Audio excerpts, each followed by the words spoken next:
Good morning, Astronomy 1020. Welcome to part 2 of our 8th lecture, which is actually our 3rd lecture on the sun.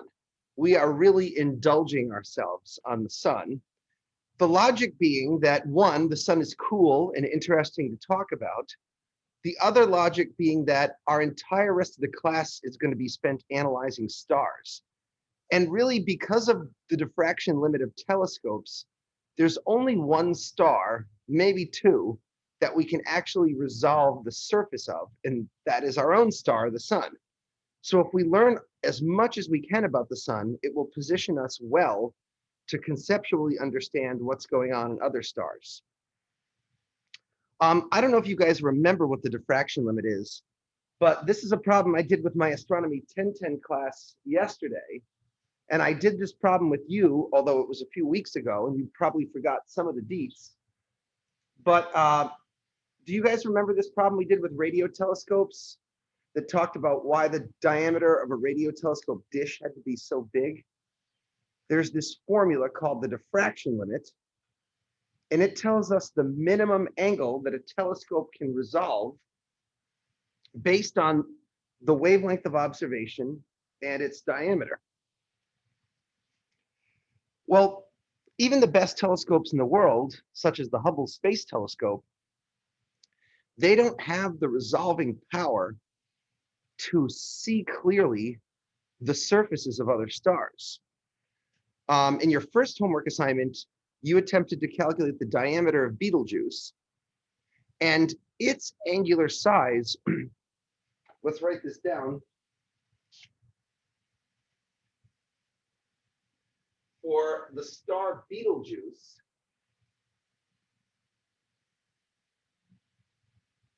its angular size was 0.05 arc seconds. The way a modern astronomer would write that is they would move the decimal over 3 times, and you'll see this on Wikipedia, 50 milli-arc seconds. That's a pretty darn tiny angle, right? That's such a tiny angle that even the best telescopes cannot resolve that level. And you know what? Betelgeuse is the only other star besides the sun that we have a quote unquote resolved picture of its surface. Want to see what that looks like? Yes, you do. Let's go to the internet here, and let's go to the Wikipedia page for Betelgeuse. And I told you weren't going to like it, but that's it. That's our best image of the surface of another star. Obviously, it looks... Say that, Vladimir? Not even Sirius? Sirius actually has a smaller angular size than Betelgeuse. Sirius is close to 10 light years away, Vladimir, and Betelgeuse is 600 light years away.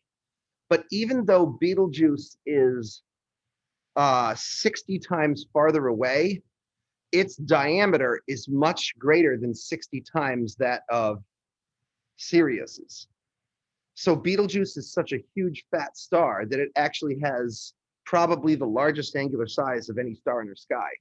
In other words, Vladimir, we'd be more likely, and we have gotten a somewhat resolved picture of the surface of Betelgeuse, but we do not have one for Sirius. Our best picture of Sirius,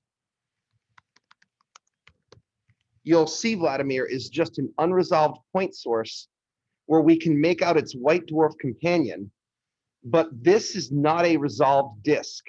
That disk that you see there is an artifact of diffraction smearing the light out into a, they call it an airy disk, but that's an artifact of diffraction. That's not actually an image of the surface of the star.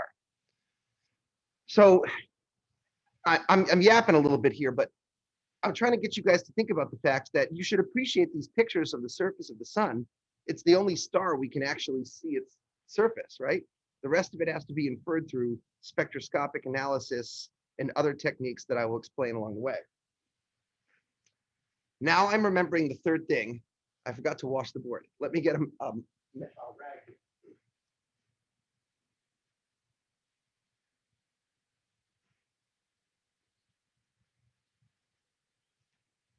Okay, so we're going to start by teaching you guys a little bit about magnetic fields. And then we'll dive into the heart of the sun and check out some nuclear physics.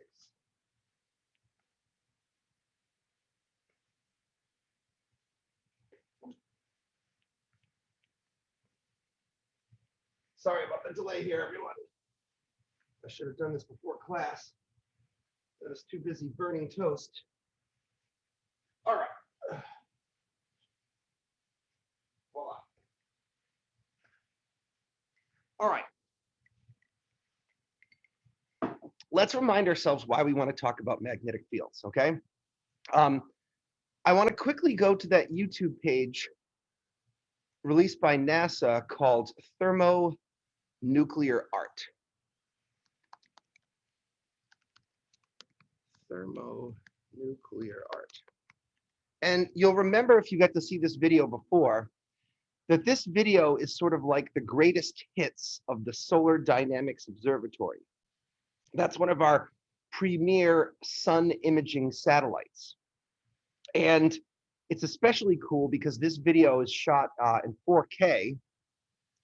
You can see that 10 hours, it takes about 10 hours to create 1 minute of this footage. And this footage is, of the last several years, all of the coolest things they've seen happening on the sun in different wavebands. It's a full 30 minutes long, so I don't have enough class time to burn showing you the whole thing. But it's really beautiful, and I want this to inspire you to get excited about the sun. I don't know how the resolution is getting piped across the internet, but on my screen, this looks quite beautiful. And let's see if you guys can handle this here. You guys learned the layers of the sun in our last lecture, right? Take a guess.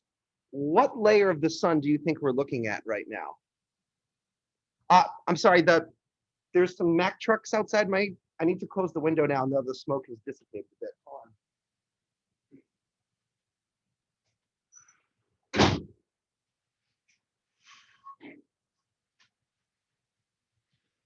Let me give you a hint.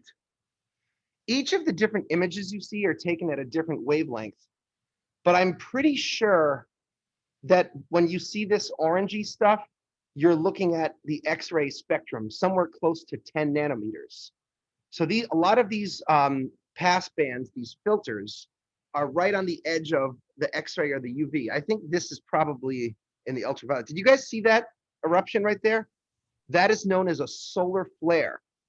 Solar flares are massive eruptions on the sun. In fact, almost better to teach you the difference between a solar flare and a coronal mass ejection is to show you guys some older images from the TRACE satellite. Before there was the Solar Dynamics Observatory, there was a less sophisticated satellite called the TRACE satellite, and they took some kind of defining iconic videos of the sun. And you're going to hear me use the terms solar flare and coronal mass ejection. And I think just showing you these two videos will be the best way to help you understand the difference. Sun movies from TRACE. Okay, let's start by looking at an iconic video of a solar flare.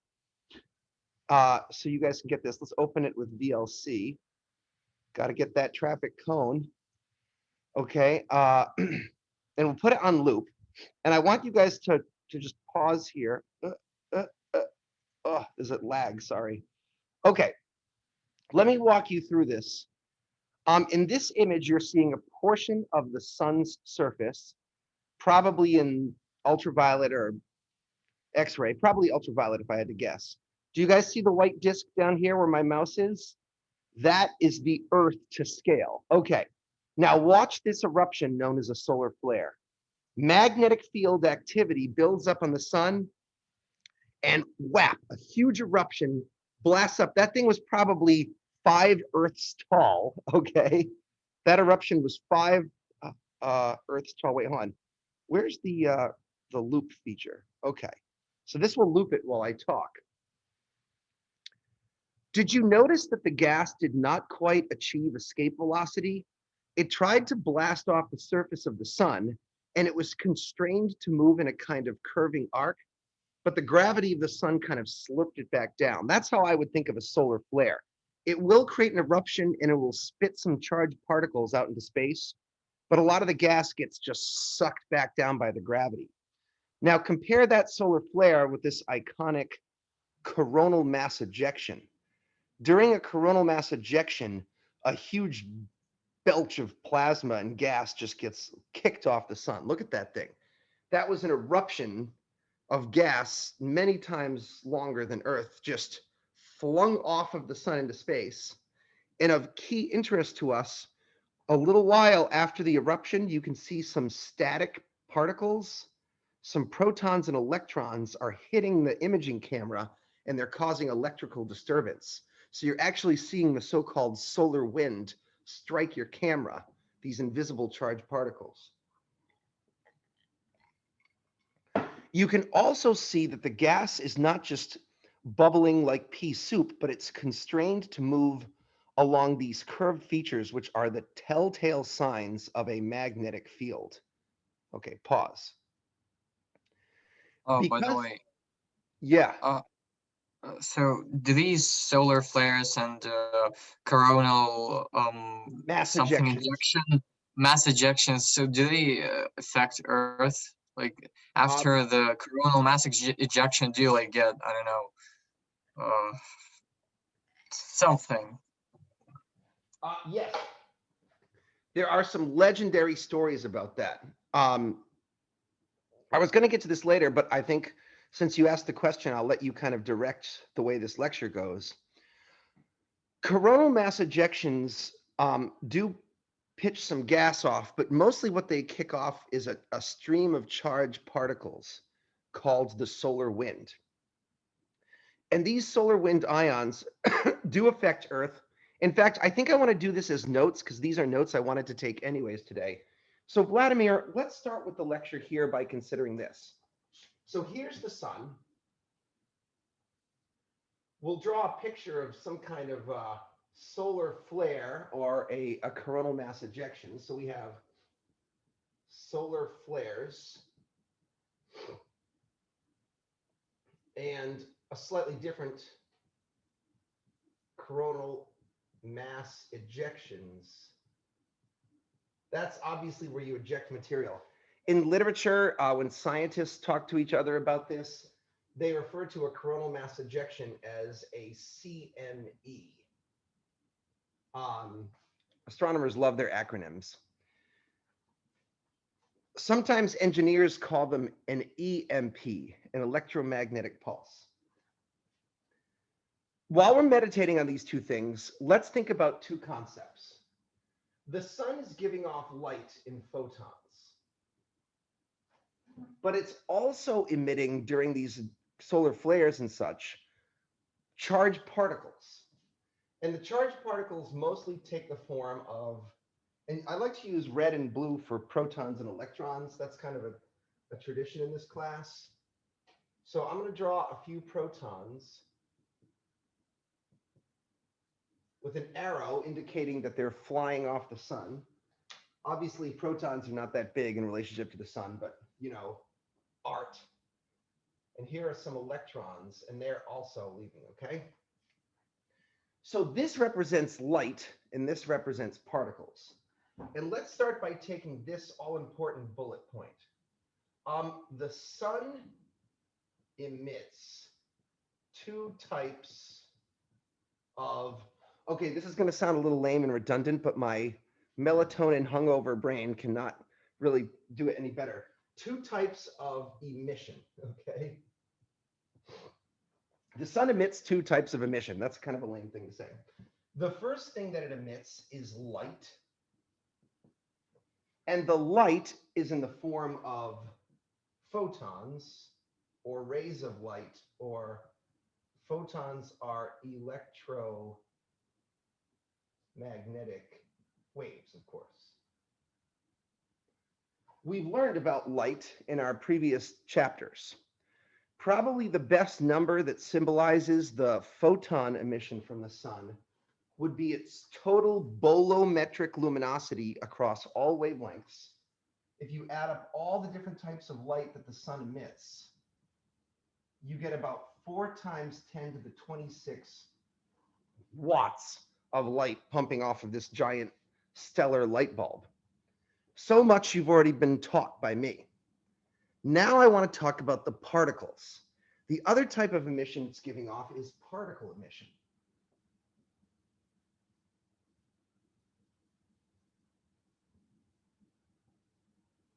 And this particle emission goes by the name of the solar wind.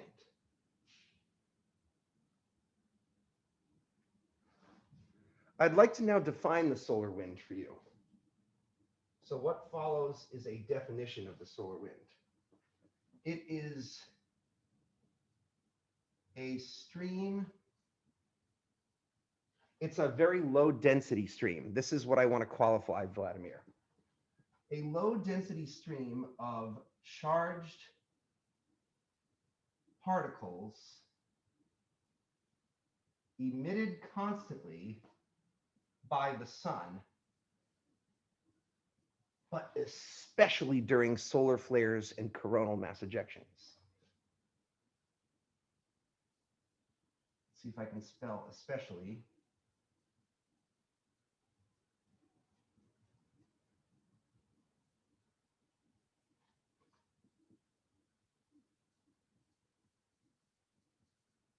I should have written CME.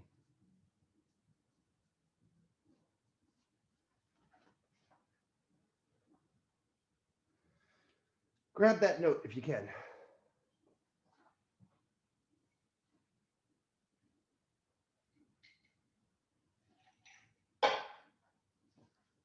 Okay.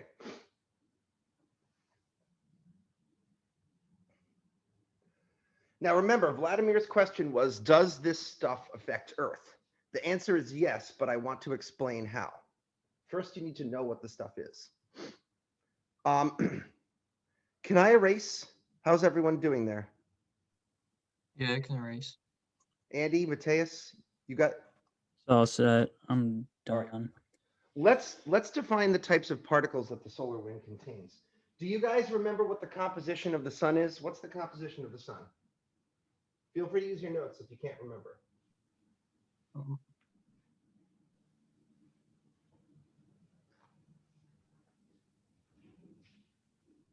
70% hydrogen, 28% helium. Hydrogen, helium. Now, Vladimir, use your good chemistry knowledge and ask yourself, if I completely ionize those particles, what particles would I have in my hand? So imagine I took a helium atom and a hydrogen atom, and I squeezed them with my quantum fist, and I completely ionized both atoms. What particles would remain? You'd have mostly protons and less neutrons. But yeah, protons and neutrons. Hold on, remember, no. when I say, I'm using these terms specifically, Vladimir. When I say Ionize, ionize, I mean remove Yeah. electrons. I did not say that Yeah. I'm crushing the nucleus in a nuclear reaction. That's another, that would take a more powerful quantum fist. I am simply ionizing them. I am not nuclear destroying their nuclei. So give me, there's 3 particles you get by ionizing hydrogen and helium, maybe 4. Oh, okay. Protons is one good answer. Give me another good answer.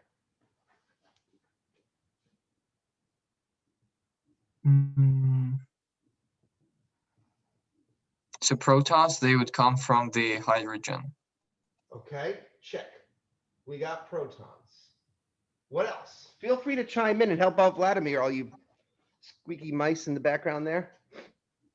What else do you get if you ionize hydrogen and helium? Do I have to draw a picture of a hey, what's a hydrogen atom? Free look like? electrons. You'd get free electrons. What else? And so you say you don't separate the nuclei, so you I'm get. not separating I'm not breaking apart the nucleus. If you take 2 electrons off a helium atom, what do you have? So helium has 2 protons and 2 neutrons, right? Right. What is that thing called? That's a famous particle in physics, you know. A helium nucleus is known in physics as an alpha particle. And alpha particles are one of the 3 types of particle radiation discovered by the legendary Madame Curie, whose investigations into alpha, helium- beta, gamma. Alpha, beta, gamma. Let's talk about that. That's related to the particles in the solar wind, although they're slightly different. Let's draw a picture of an alpha particle because I'm going to want to refer to them a lot today. And I think this will be helpful for you. Actually, it's nice. This ties in with our nuclear physics lecture, so I'm very pleased. We have 2 protons and 2 neutrons.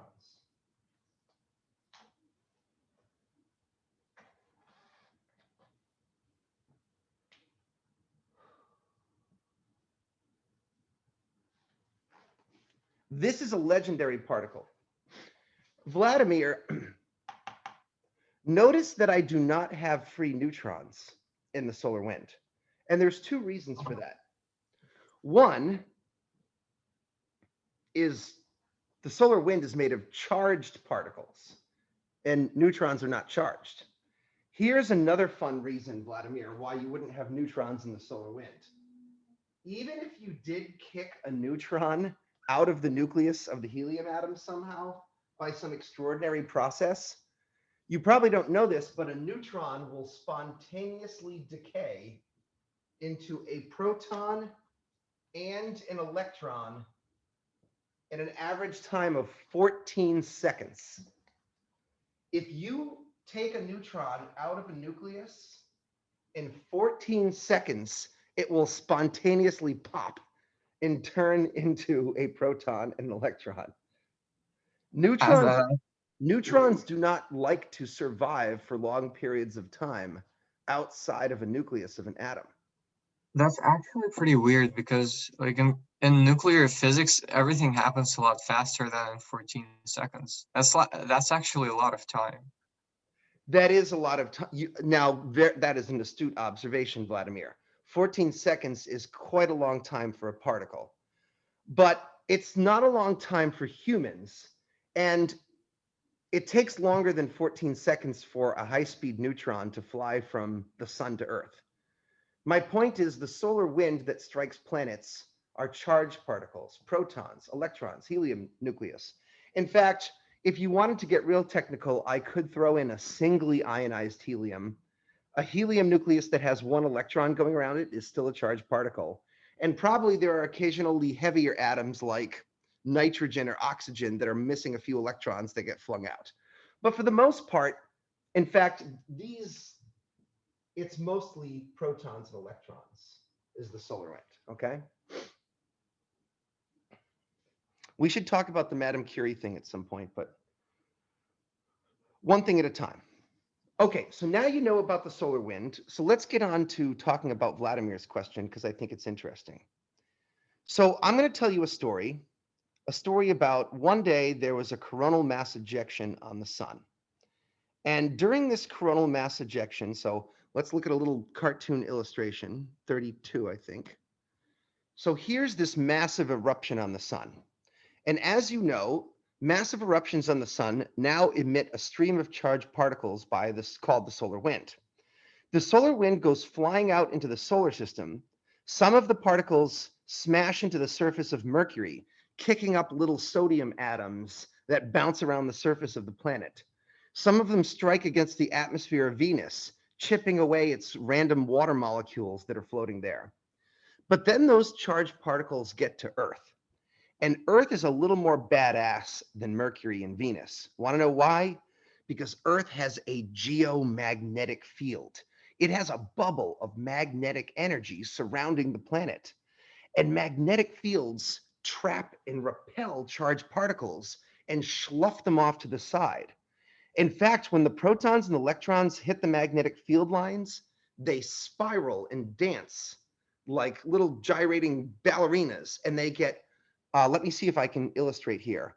If a proton hits Earth's magnetic field, it spirals along and it gets ricocheted down to the North Pole I believe the electrons, in their turn, they gyrate in the opposite direction and they get ricocheted down to the South Pole. And guess what happens when they hit all of those oxygen and nitrogen molecules? Here they are getting gyrated around the field lines. Skip ahead, and pow, they turn into the Aurora Borealis in the northern hemisphere and the Aurora Australis in the southern hemisphere. So those beautiful light shows we call the aurora are actually coming from belched off charged particles from the sun getting trapped in our magnetic field and gyrating down. In fact, when you see aurora, you usually see curtains of green and red and sometimes purple, but often green. And I happen to know that the green color that you see is caused by the 4-to-3 transition of ionized oxygen. So first a proton will smash an electron off of an oxygen atom, and then the electrons that still remain start jumping up and down inside of the orbitals. And when the electrons drop 4-to-3, they emit a brilliant green photon. And in fact, let's do ourselves even better since we're having fun on the internet today. Let's keep open thermonuclear art, but let's do a YouTube Northern Lights show. And let's watch a time lapse of this here. But so one of the effects, Vladimir, are the Northern Lights. And I got some news for you. Earth is not the only planet that has auroral light shows like this. People have imaged auroras on Jupiter and Saturn and all the gas giants, and those light shows are really intense. Anyways, I've got a thought question for the class. See how much astronomy you know. Suppose I took out my spectroscope and I analyzed the light from the Aurora Borealis. What type of spectrum do you think I would see if I broke apart the northern lights to examine? I've already given you a hint as to what the answer should be. Actually, meditate on that while I refresh my water. I may not totally be sick, but yeah? Emission spectrum? Perfect.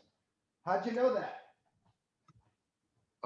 Because it makes certain atoms emit light. It's not just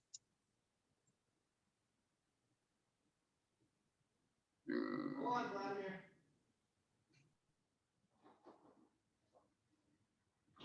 Vladimir, the correct way to answer that question is to paraphrase Kirchhoff. That's how you answer that question. How did you know it was an emission line spectrum? Hot, dense gas emits Careful, you made a mistake. cold, dense, cold. Oh no, thin. Okay, thin. A hot, thin gas. Gas emits an emission line spectrum. Yes, that's the correct way to answer that question. Just like in the old times, if you wanted to sound classy, a philosopher would quote Plato or Aristotle. If you want to sound classy and correct, your best bet is to quote one of those great scientists and refer to their laws. And these gases are high up in the atmosphere where the density is quite low. They are being super heated by that stream of solar wind ions. I mean, can you imagine protons hailing down on these molecules like bullets? Every time they kick electrons in the face, they're jumping off of atoms and getting excited and energized. It's quite violent. Now, a question that people always want to know, and that you are probably tempted to ask is, whoa, could like the solar wind blow the atmosphere off of Earth, or would it just blow my skin off my face like I was in some kind of a cool science fiction movie? No. The density of particles in the solar wind is so low that even if you put your naked hand into space against it, you wouldn't feel them. It's still lower density than some of the best terrestrial vacuums we have. But even though they're low density, they are charged particles, and they can create those cool light shows, number one. And here's where it gets to affecting humans. They can cause electrical disturbances in machinery that we love. And I already showed this to you and demonstrated this to you when you saw that coronal mass ejection Let's look at that one more time. Remember that after the solar wind erupted from the sun, you see a moment where those solar wind ions, that little bit of static, that's the protons and electrons hitting your imaging camera, hitting your cell phone camera, and causing a bit of disturbance. Now, imagine that you had a really, really potent coronal mass ejection, like an insane one. You might get a high enough density of a stream of plasma that it could actually strike some communication satellites, knock out their electrical circuits. And here's the craziest one. This actually happened in the 1980s. Canada totally got caught with its pants down and got struck with a coronal mass ejection that was so potent, the particles penetrated through Earth's magnetic field. They struck a power grid in Canada and shut down all of Canada's, or half of Canada's electricity for like a day and a half. Canada had a blackout due to a coronal mass ejection. That was kind of a big wake-up call for engineers and scientists, because we were getting to the point where we were so dependent on electricity, it had never occurred to us that, oh snap, the sun could just have this violent eruption and we could get our electrical grids knocked out. And today they actually protect communication satellites and power grids from the remote potential but totally plausible thing that you could have this happen. So yes, they do affect people and they affect planets, Vladimir, but in subtle ways. So that was a great question, and it totally fed into, this is something I wanted to talk with us about today. Before I get into nuclear physics, which will easily take me a half an hour, remember, I want to get into the heart of the sun today so that you can learn about nuclear physics. I was thinking that if you guys are listening to me talk about charged particles, and remember that all of these things are being propelled by magnetic field activity on the sun. I know some things about magnetic fields because I had to take like 4 different physics courses on them. But you guys might actually be wondering, what the hell is a magnetic field? But, you know, obviously you've probably played with refrigerator magnets before. Do you guys know that magnets have a north pole and a south pole? So that's something that I Yeah. knew. All right, okay. So what's up with this invisible force field that we can, it's kind of wonderful and magical. You can't see it, but you can totally feel this thing. All right. So I have a little crash course in electricity and magnetism. It's not complete, but it'll do the job. 3 rules for magnetic fields that will give you a sense of things. Let's take some notes on that. How do I go to, hold on. My taskbar is stuck open right now. Oh, it's because this,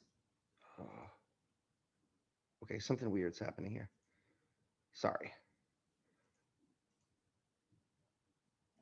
Ah, there we go. You know, no matter where I put my taskbar, it's always in the way of my lecture. Okay, here we go. Speaker view. There we go.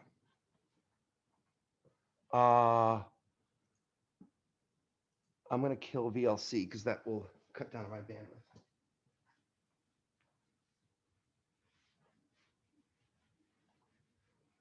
Okay, this is called 3 rules for magnetic field, or what the hell is a magnetic field anyways?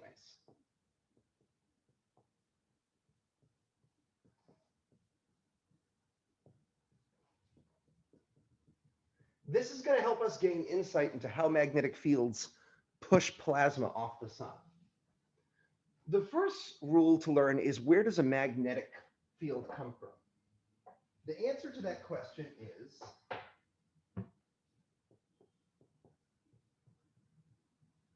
moving charges create magnetic fields. People have known about magnetism since the time of the ancient Greeks, who discovered magical rocks. I don't know if they call it lodestone or whatever it was, but they found magical rocks in the earth that had these sticky properties. And they discovered they could do things like rub amber and create little static charges. They were actually exploring different aspects of electricity and magnetism. Later on, when we were able to create magnetic fields from scratch, we realized that the correct way to do it is to take a wire like a copper wire that's in your house. I don't know if you know a lot about copper, but copper has 26 protons and 26 electrons, and was it 30 neutrons? Oh my gosh. I should know them. It's 26 or 29. Copper atom. What the hell is wrong with me? Oh, 29. Sorry. All right, let's look at a picture here. So a copper atom has 29 protons, 29 electrons, and what is 64 minus 29? 64 minus 29 is roughly 35 neutrons, okay? And let me tell you what makes metals metal-like. In a copper atom, there are 26 protons and 29 protons and 29 electrons to balance each other out. But the first 28 electrons are arranged in such a way that they so effectively shield the positive charge of the nucleus that the last electron, the 29th electron, the so-called valence electron, this guy is just dangling by a thread on the atom.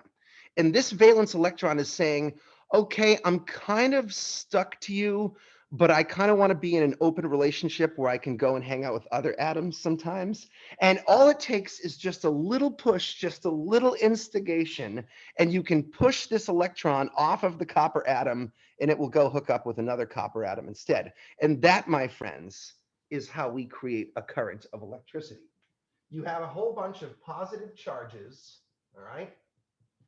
And that last little dangling valence electron is stuck on the edge. I can't draw all 29 of them because my art's not that good.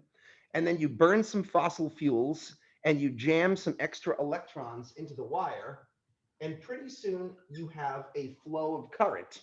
You have a flow of moving charges. And when you do that, something magical happens. A magnetic field is created. And the magnetic field will be in a circular pattern surrounding the wire. So as soon as the current begins to flow, boom, a magnetic field appears. So in my electricity and magnetism courses, my first introduction ever to what's a magnetic field, and sorry.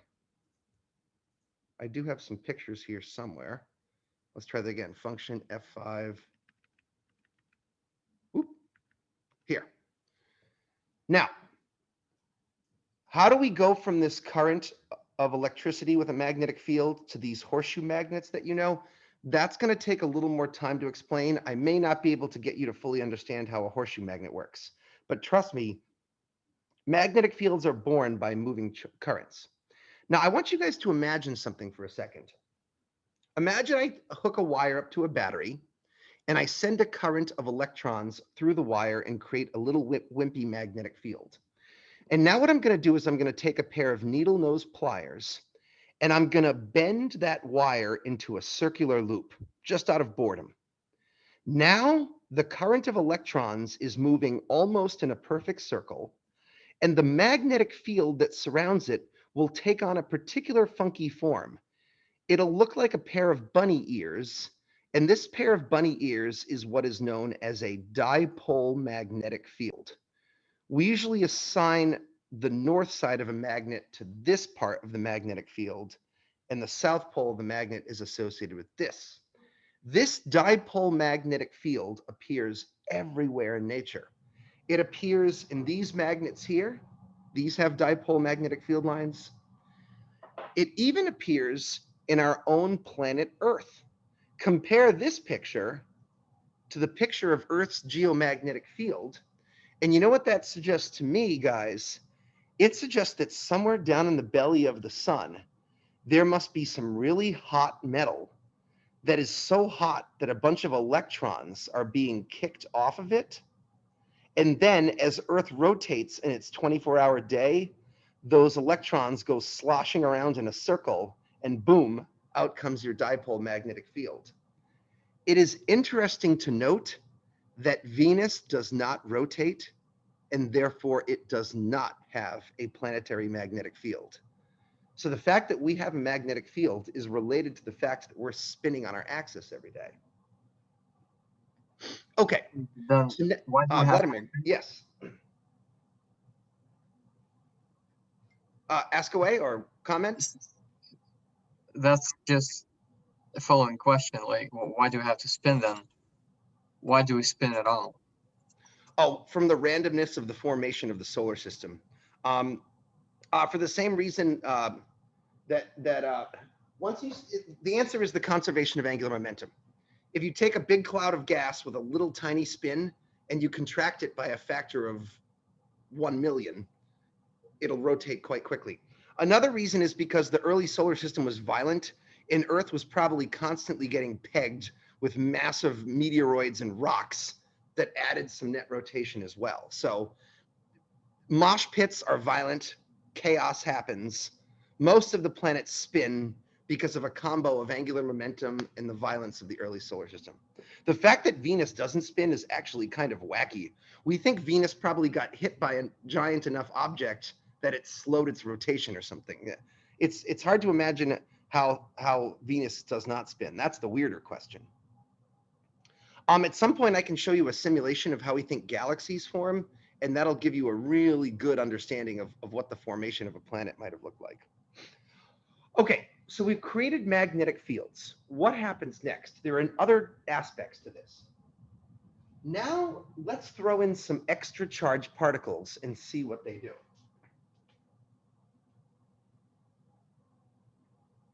Other charges, you can think of it as them sticking to magnetic fields. They stick to or they gyrate around magnetic fields. The relationship between protons and magnetic fields is similar to that of flies and flypaper. So I know the green probably isn't showing up too well on your camera, but imagine that I take a free proton, don't ask me where it came from, and I fling that proton at this magnetic field. When the proton encounters the magnetic field, it will start to spin and gyrate around the magnetic field. And in that sense, the magnetic field kind of captures the proton, and it kind of goes into a little orbit around the field line.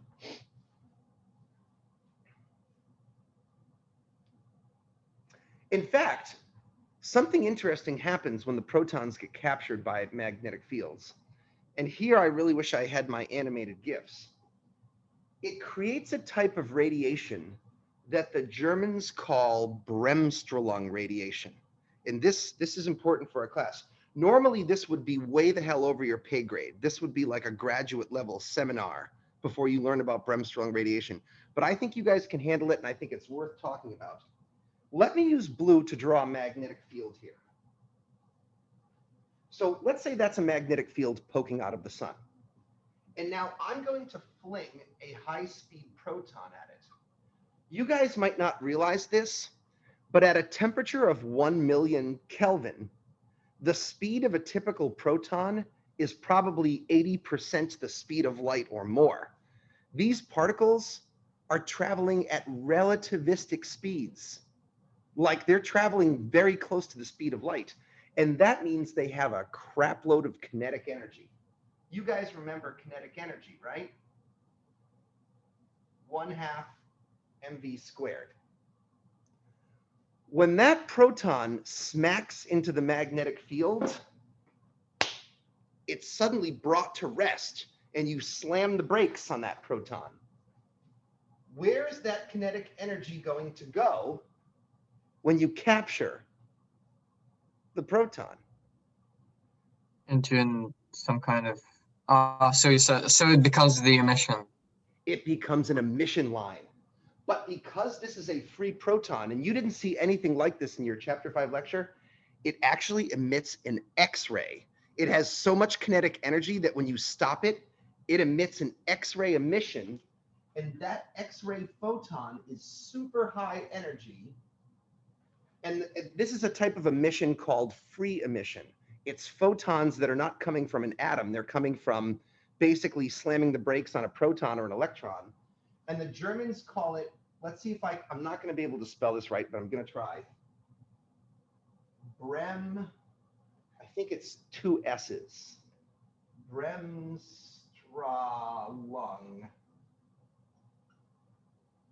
Radiation. And I'm not feeling good about that. All right. You know, if I'm going to yeah. Brandon emission. Say that again? I said Brandon emission. Brendan For emission. simplicity's sake. Yes, yes, okay. Well, unfortunately, I can't name it after myself because I didn't discover it, but that would be cool. Oh, how'd I do? BREMSSTRA, freak, I forgot the H. Okay, so I almost had it. Insert H here. Bremstrolung radiation is German for braking radiation.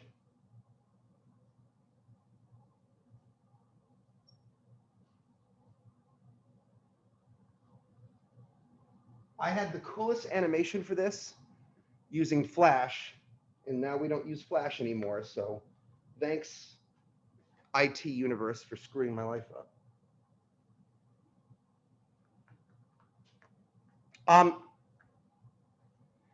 This, Vladimir, is how we can see. So no one answered my question. Earlier in the class, I asked a question, and the question was, what layer of the sun are we seeing when we look at this video here? So here you can see all the magnetic fields in the sun. What layer of the sun do you think I'm looking at right now?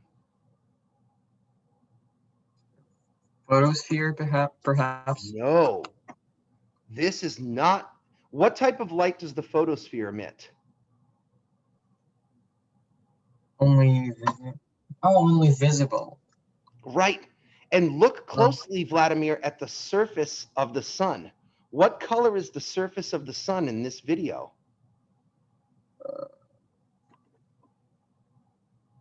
I mean, it shifts from white to kind of. You're looking at the wrong thing. I'm talking about the surface below.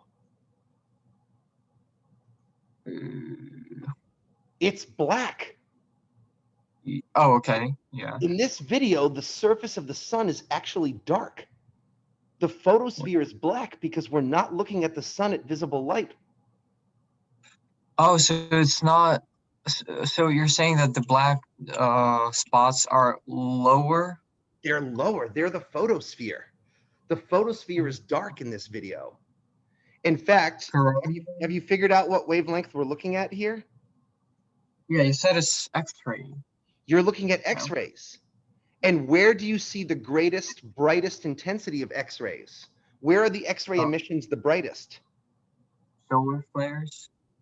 Around the magnetic field lines where they're most strong. Guess what type of emission this is?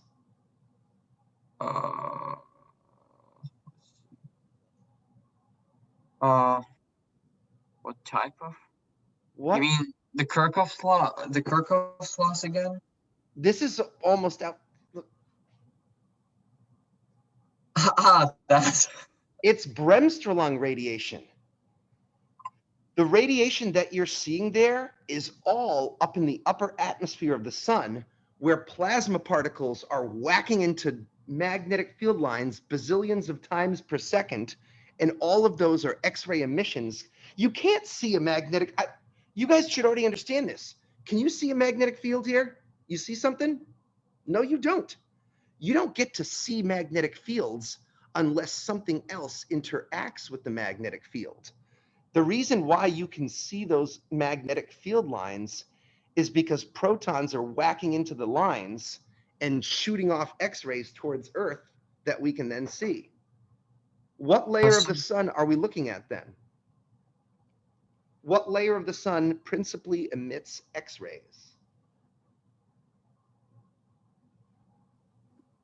I'm gonna say corona. Yes, it should be in your notes. Yeah, it is. It's the corona. The corona, we must be looking at the corona of the sun, where X-rays are emitted. You learned that in your last class. Okay, So I have yes, ask your question. so the magnetic field. So you said light. So light is basically an oscillating disturbance in the EM spectrum, right? Yeah. Yeah, in Um, fact, I had a video that would have been really helpful, but let's see if I could find an animation real quick. It would have been so nice. Charged particle radiation animation. I had this flash animation that was just so perfect, and I can't. I'm never gonna find what I need here. All right, I need to get to nuclear physics today. Let me just say yes. A charged particle has field lines that come off it, and when you wiggle the particle, you make ripples in the field lines. That's going to have to do. All right. Let me throw down my third rule for magnetic fields, and this third rule will also explain some stuff. The third rule that you need to know about magnetic fields is not only do charged particles stick to magnetic field lines, but magnetic field lines stick to, or should we say, get twisted by bulk charges, which is another way to say magnetic field lines get bent and twisted by plasma.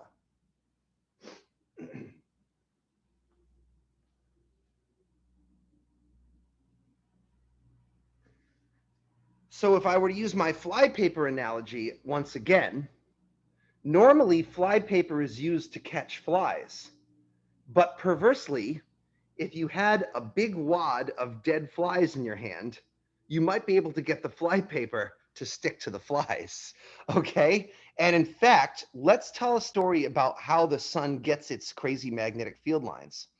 Like the Earth, the sun is hot and ionized on the inside, and the sun is actually rotating quite rapidly.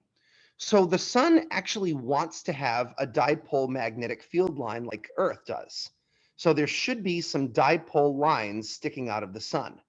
But here's where the sun and the Earth are different. The sun is not a solid ball. It's a gooey ball of gas. Like think of rotating tapioca pudding. Because the sun is a rotating ball of gas, it doesn't have to rotate at the same rate. And in fact, the sun undergoes differential rotation. Its equator is rotating faster than the poles are. As you saw in your labs on Tuesday, typical rotation rate for the equator of the sun is 25 days, and that slows down to 35 days by the time you get up to the poles. That means the sun is experiencing a gradient of rotation. Now, look at this second image over here. Imagine your magnetic fields getting sloshed around in all this plasma. The charged particles start to drag the magnetic field lines with it. And after 2 or 3 rotations of the equator, the magnetic field lines are so wound up and so twisted that they start to poke willy-nilly out of the sun in all directions. In other words, it is the rotating plasma of the sun itself that eventually gives you this. Come on, mouse. Look, you can see it here in this video. As the sun is rotating, the magnetic field lines are getting wound up and bound up and twisted around. In fact, they start to become wound like like rubber bands that have been twisted so many times, they undergo tremendous tension, and pow, when they snap, when those magnetic field lines snap, when they get so twisted up that they can't take it anymore, here's what happens. Get ready. Come on, baby. Up here on the left, poof, the magnetic field lines break and just blast plasma off into space. They call it magnetic braking. We don't even fully, totally understand the physics of it because it's so insane and complicated. Okay. The point of all that was to explain to you that just by dint of having lots of free charges around, you tend to create magnetic fields. They make some mischief. And before you know it, Canada has a 2-day blackout. Okay. Let's erase here and let's go down into the heart of the sun with the remainder of our time.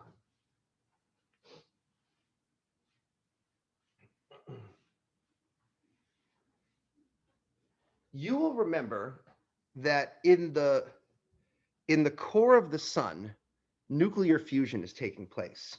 And I wanted to have more of a build up to this, but I'm going to have to do the quick version because it's already 1:11 and I'm going to need every second I've got. Let's talk about the nuclear core of the sun. The key idea is this is the only layer of the sun which is hot enough for fusion to occur. Only layer hot enough for fusion. How hot do you need to be for hydrogen fusion? This is a key number. Because we're going to do so much fusion in the remaining chapters of our classes, I want you to accidentally memorize that the temperature for hydrogen fusion is 15 million Kelvin. That is berserk hot. That is hotter than you can even imagine in your limited experience with temperature.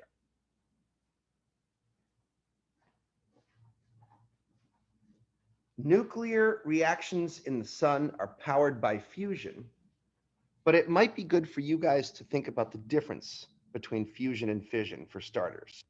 So it's, oh, wow, look how beautiful this is. I hope that one day you play this on your own computers, because I suspect that as this gets piped through the internet, it comes out a little bit fuzzy on your end. And to see this on your own 4K screen is just glorious. So make sure you go and check that page out. I promise it won't be a lame time. I've got a little picture here, which is going to explain fission versus fusion. The idea is that nuclear reactions are way crazier than chemical reactions. Chemical reactions involve exchanging electrons and taking electrons away from atoms or adding them to atoms.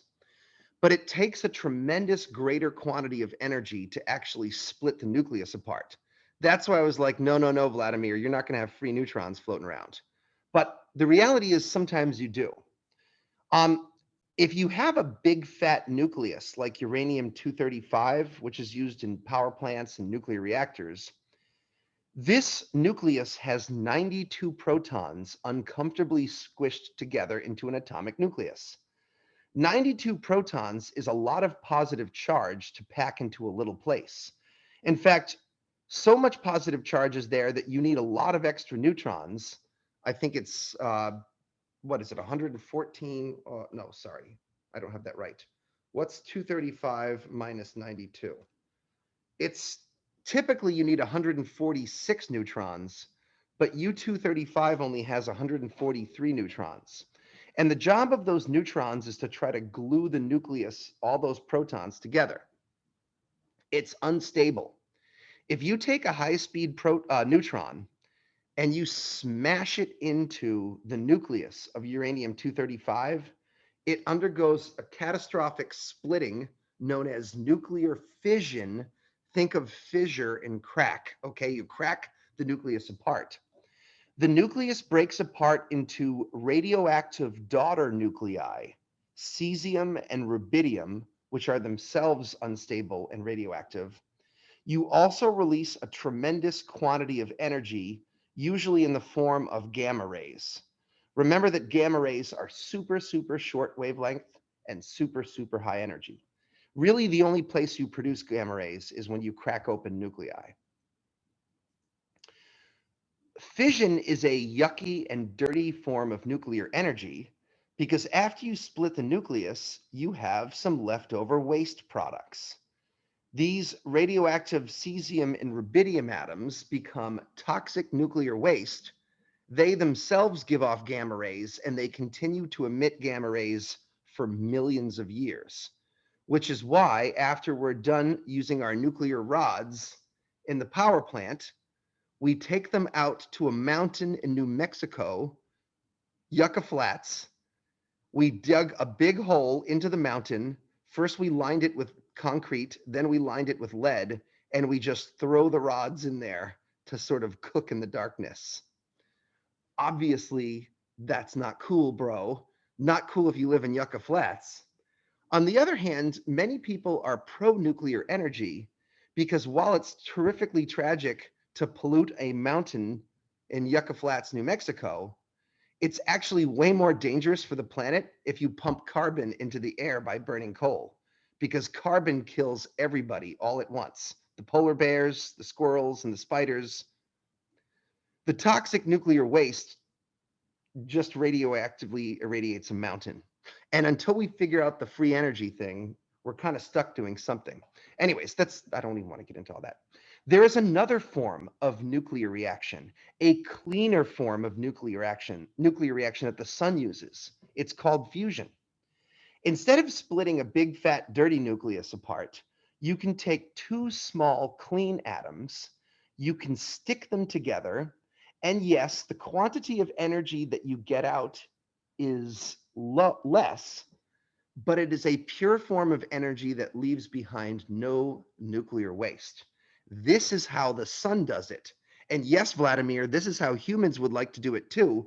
But the problem is we are wimps. You need to take something as massive as the sun to squeeze up to 15 million Kelvin. We don't have the ability to create the conditions in the interior of the sun in our stupid little human-based laboratories. If we did, you'd be playing Nintendo for free for life, and we wouldn't have to be slaves to National Grid. National Grid, I'm gonna pay you back. I'm serious. I owe you some money, okay? So anyways, let's take a look at the conditions that create nuclear fusion inside the sun. The reaction that the sun uses is a peculiar reaction known as the proton-proton chain. So hydrogen fusion can happen by several different operations, but hydrogen fusion in the sun takes place by a reaction sequence called the proton-proton chain. And our goal today is to understand this three-step reaction. In order for me to be able to do this, I need you to imagine the conditions inside the interior of the core of the sun.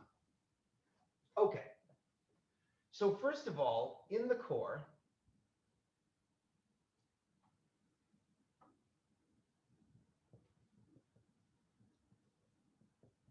it's really hot. And when you keep heating up a bunch of hydrogen gas, you end up with ionized hydrogen. Vladimir, remind the class, what does ionized hydrogen look like? Just a plain proton. A plain old naked proton. Now imagine, Vladimir, that we have two naked protons cooking in a bath that is 15 million Kelvin. Those two protons, should they be headed in opposite directions, will obviously occasionally have the probability of colliding with one another. But this isn't like two ping pong balls bouncing around in a box. These are charged particles. And the nature of the collision is probably quite similar to what would happen if you tried to fling two marble magnets at each other. I know you've done this before. Think about what happens when you try to push two magnets together. You go to push them together and whoop, they kind of deflect. Have you ever done that? Felt that kind of deflection? Yeah, Keep just that- kind of want to go over each other. They want to go over each other. And this is exactly what's going to happen with the protons, because even though this is static electricity, it behaves almost the same as magnets. They're related to each other. So imagine the collision of these two little charged BBs are going to deflect one up and one down. And just like normal magnets, they never actually touch because the electrostatic repulsion is too powerful and it will never actually let them get together. However, as you fling these two particles together, they get closer and closer. As you raise their temperature, as you increase the kinetic energy of the two particles, their speeds get faster and faster. And there's this little distance. They call it the impact parameter in nuclear physics. It's how close do my protons have to get before they kind of touch each other. Okay, here I'm going to lie to you because lying is always so much easier than the truth, okay? Let's say we have to fling them fast enough so that they touch, okay? And let's say the temperature at which they touch is 15 million Kelvin. In reality, they do some crazy ass shit like quantum tunneling, but I don't have time to tell you about that. Weird and fun as it is, all right? I ain't gonna go into quantum tunneling. No way do you get to learn about that, okay? You gotta pay those dues. So let's say they touch. What happens if you can get two protons to touch?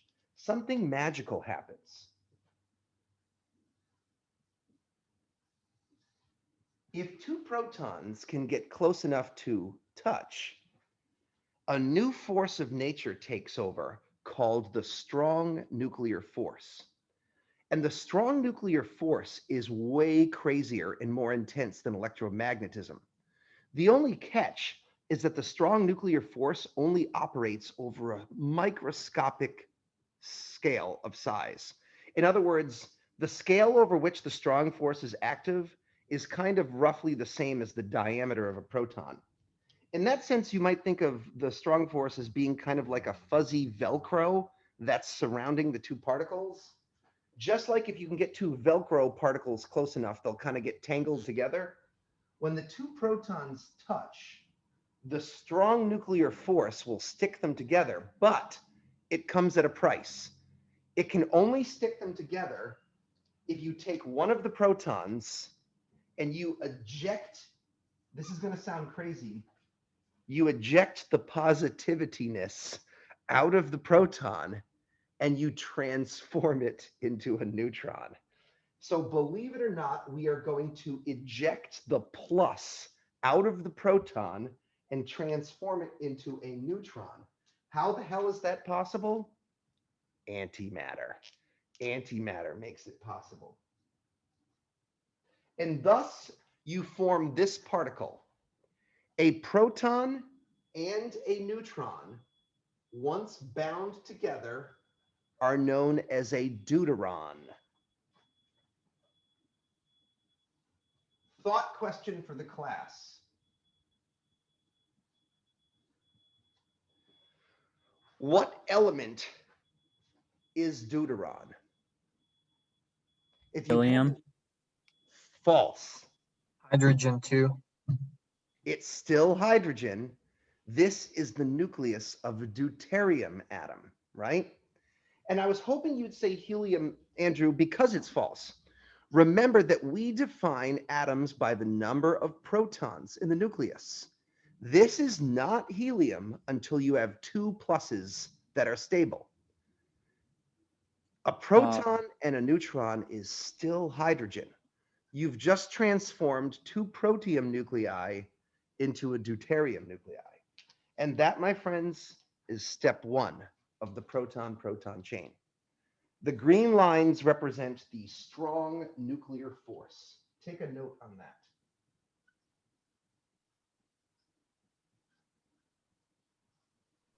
So you said that the antimatter allows like huge, massive negative charges to exist and small, very light positive. Yep, it basically allows you to flip the signs on matter. Antimatter by definition is matter with the signs reversed. Oh. That's its definition. Proposed by Wolfgang Pauli in like 1931. In fact, Vladimir, so weird is the history of physics that Wolfgang Pauli proposed that maybe there could be negative protons and positive electrons before anyone had even observed anything like that in nature. And he tried to work out the theoretical properties that these particles would have. He presented it in a paper to the American Institute of Physics or whatever it is, API or something. And when he went to the conference, everyone laughed at him and said, dude, what the hell are you smoking? This is physics. You can't just make shit up and try to tell us this is real. And they laughed him out of the conference. And then 30 years later, they found it inside of particle smashers. Yeah. Like, Yeah. you can't, like, this guy was like, he totally imagined it and then it happened. That's happened more than once in physics, and that really gives me the willies sometimes. Like, he totally did make it up, but that didn't mean that he didn't have a good idea, you know? So anyways, I'm running out of time, but now that I've given you the kind of backdrop, let's list the 4 steps of the proton-proton chain, and we'll have to talk about it some other time because we have homework to do. But this is going to help our homework today. So I'm going to erase, and I'm going to do the 3 steps of the proton-proton chain. Andrew, are you okay if I erase? Yeah, I'm all set.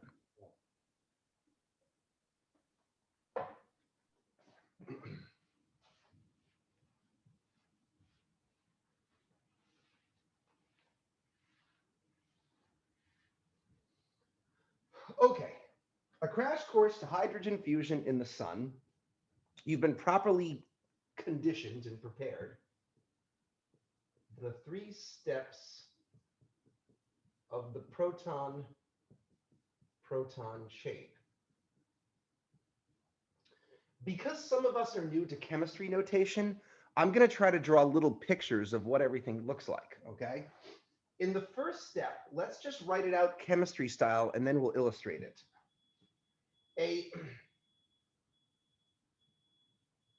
A hydrogen nucleus, a proton.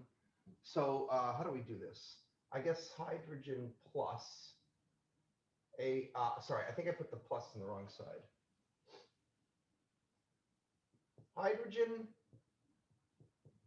plus another proton slammed together to make deuterium. A positron, we usually use the symbol little e for electrons.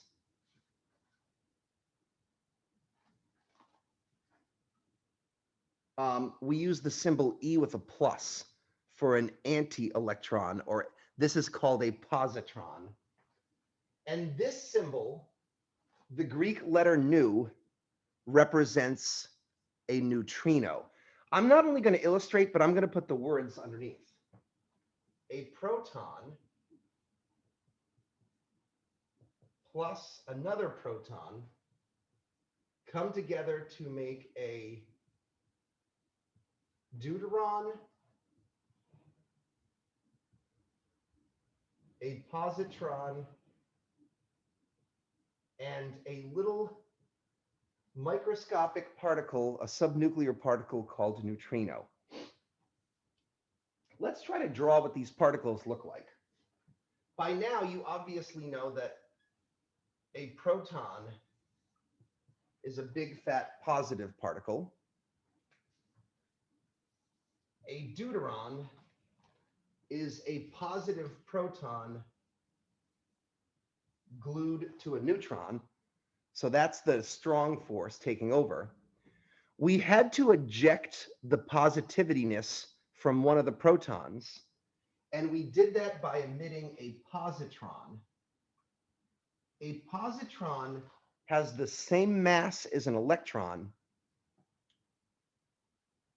but a positive charge instead. And here's the last little bit, and I do mean little bit. The neutrino, I'm just going to represent as a little black dot. Yes, Tegan, Deuteron does sound like a Deuteronomous. Actually, if you want to get biblical, Deuteronomy is the second chapter, I think, of the Old Testament, and it means two. I don't know if it means two in Hebrew or whatever the hell it is, but there's some connection between Deuteronomy and Deuteron. I don't know how it all works because I'm not much of a holy roller, but I know that that is a thing. So Deuteronomous could be like a Jesus-thumping dinosaur that goes around persecuting other people. I don't know. Whoops, did I say that? Scrub that out of the recording later, please. Okay. Earlier, I told Vladimir in the class something interesting that could be useful here. If you were a pesky student, you might want to ask me, how do you transform a proton into a neutron? It turns out that neutrons and protons do not have exactly the same mass. A neutron is just a slight teeny bit bigger than a proton. And what a neutron really is, if you were to peek under the covers, is a neutron is a proton glued to an electron. But that's not all. Somehow, and this is part of the standard model of physics, you can't just glue a proton and a neutron, you can't just glue a proton and an electron together. You have to add a tiny bit of mass, an uncharged mass called an antineutrino, a little tiny bit. We've seen them getting kicked out of nuclear reactors, and we know they're there. We know that the recipe for a neutron is glue together a proton, an electron, and a neutrino. Inside the core of the sun, you're not going to like this one. Positrons and electrons spontaneously pair create out of the vacuum of nothingness. One of the electrons in the antineutrino goes into the proton to turn it into a neutron, and it leaves behind the positron and the regular neutrino. Okay, nuclear physics is a little over our pay grade. Forget about it, all right? Just forget about it. Deuteron, positron, neutrino. Step one of the proton-proton chain. Nuclear physics is crazy. The important thing is we've gone from 2 protons to 1 deuteron. The other 2 steps are less nasty. In step 2, the deuteron, which has recently been formed, then collides with another free proton, hydrogen plus, and when you glue proton, neutron, and another proton, now you actually create helium, but you create this kind of mutated form of helium called helium-3. Helium-3 is an unstable, unhappy isotope, okay? You also produce another thing.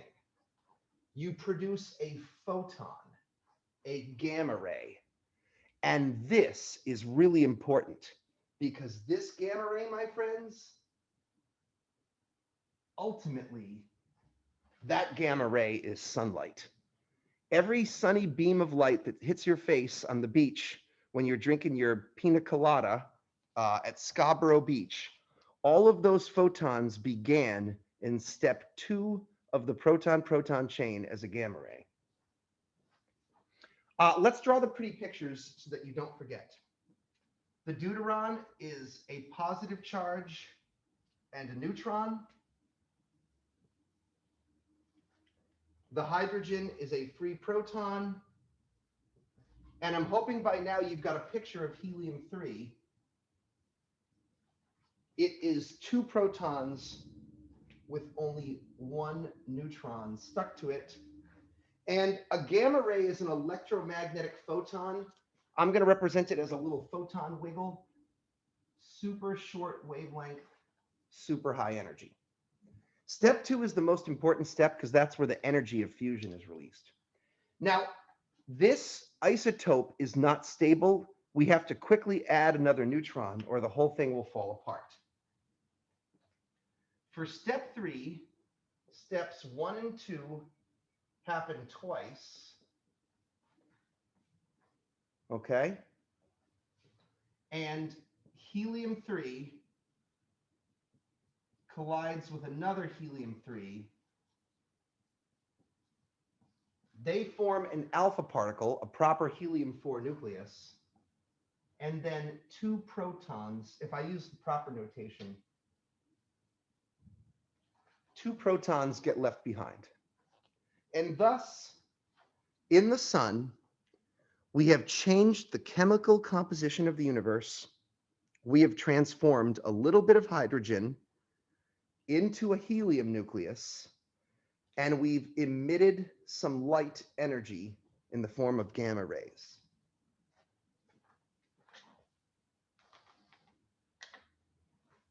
How much did I go over here? I busted my budget. 136. Sorry about that. I desperately wanted to get to this, and I didn't dare slap this up on the board without some preamble, okay? All right.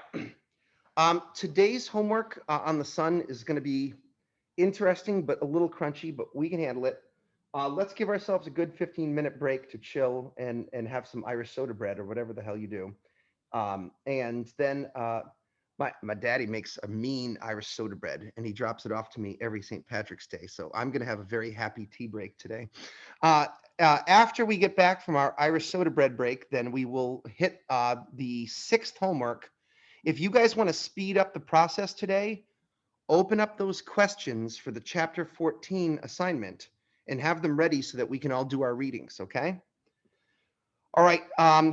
I finally synchronized my phone and it's 1:38 cell phone time, 1:55 cell phone time. We'll be back, okay? See you then.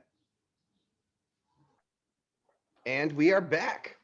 We're going to be hitting homework number 6, which is chapter 14.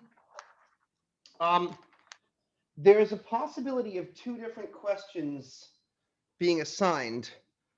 One of them is a bit more windy than the others, but considering we just had a lesson on nuclear physics, I hope it shows up. Let me take a look here. So let's set our homework up in the usual format, okay? Let's get our name on the page. Always a good idea, even for electronic submissions. This is, of course, AS1020, never forget. Put your section for your own goodness and my goodness, whatever the hell it is, 001, 002, 102. Make sure you definitely put homework number 6 so that we don't get confused which assignment this is. Chapter 14. Can you read me the numbers, Vlad, or anyone? Yeah, so it's can you hear me? Oh, okay, yeah. It's 50, 55, 56, 59, and 61. So you said that 47, so there's a note. 47 replaced by 59 at the last minute. That's what I did last semester. And I did that because I had not talked to them about nuclear fusion yet, and it didn't make sense. Vladimir, I think I'm thinking about going the other direction. I can't even believe I'm saying this because it's a lot harder for me to explain this problem, but I think it will be so good for you guys. Let's just quickly, let me kind of follow along with you guys here. Let's get up that chapter 14 PDF. Wow. How would the interior temperature of the sun be different if the strong force that binds nuclei together were 10 times as strong? Okay, yeah. I'm going back the other way. 59 is a stupid question that we already know the answer to, and I just did it. Last year, the class was not as sophisticated as your class. Since you guys are more sophisticated. We're the cool kids. You're the cool kids. So let's make a note in our homework. 59. What is it again? It's 40 47 instead of 59. So 47, 50, 55, 56, and 61. I'm a little concerned that anyone who watched last year's video, I don't think there's anyone who does that. I think most people either don't do it or they wait for these videos. So please forgive me. Before I forget, we're going to edit that right now. Edit. I keep going back and forth on this, but this is the better assignment for us. So 59 is going to get the strike through treatment. 47 is going to get the undo treatment. And then I'm going to swap these. Note 59. Each class is like a, you might cook the same pasta dish 7 times, and each time there are little microscopic variations. That's where all the art is, So no 2 classes are exactly the same. And they do depend in some ways on the students and the chemistry of the students there. So for your class, 47 is the right garnish, okay? So go ahead, Vladimir, and read us chapter 14, number 47. It's a very surprising problem. What's the title? A really strong force. So I suspect that has to do something with the, what is this, proportional sign. How would the interior temperature of the sun be different if the strong force that binds nuclei together were 10 times as strong? So here's the setup. Imagine that you were Odin or Yahweh, or pick your favorite all-powerful omnipotent deity, and you could suddenly twitch your fingers and change the fundamental constants of the universe, such that you could suddenly change the nature of the fundamental forces themselves, and in an instant make the strong force 10 times stronger than it already is. The question is, what would happen to the interior temperature of the sun? You, of course, know, being trained students, that the current temperature of the core is what? 15 million kelvins. Correct. At the outset, this seems like a simple problem. What's your quick knee-jerk reaction? What's going to happen to 15 million Kelvin if I can suddenly dash my fingers and make the strong force 10 times stronger? So the easiest answer is, what, 10 times as hot, but that's obviously not it. Exactly. Don't you know better than to fall into that trap, right? The easy answer seems like 10 times as strong, 10 times as hot. And the more you meditate on the answer, the more quickly you're going to realize it's not sufficient at all to explain what's going on. Let's think about what you know. Why did I need to get to 15 million Kelvin in the first place? Why can't I fuse at 14 million Kelvin or 14.5 million Kelvin? Actually, So it has to, that's rounded to 2 sig fig. So why can't I fuse at 10 million Kelvin?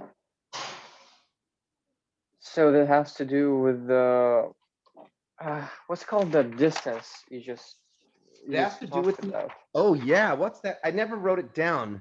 The impact parameter, right? Impact. Okay. I never wrote that down, but go ahead and tell me, just talk about what that's all about. So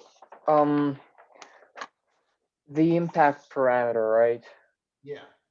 So in order, so approximately 15 million kelvins is the temperature that is required for the protons to get close enough so that their impact parameter is small enough for this strong force to start its action. Yes. And what would happen? Tell me the cartoon picture, Vladimir. Probably the distance would, probably the impact, what is this, impact? Parameter. parameter would increase 10 times? It, it's not going to Probably- be linear. I can promise you that. You know, in Yeah, one- okay, not one of my linear. favorite, the holy grail of undergraduate astronomy for years, there's an orange version. They call it the Big Orange Book. This is just a half version. An Introduction to Modern Stellar Astrophysics by Carol and Osley. This is like your book, but at a couple of levels above. You have to know quite a bit of calculus and you have to know quite a bit of physics before you can handle this. But they talk about the exact same things that we're talking about, just at a more mature and sophisticated level. I read somewhere in this book once that the temperature of fusion,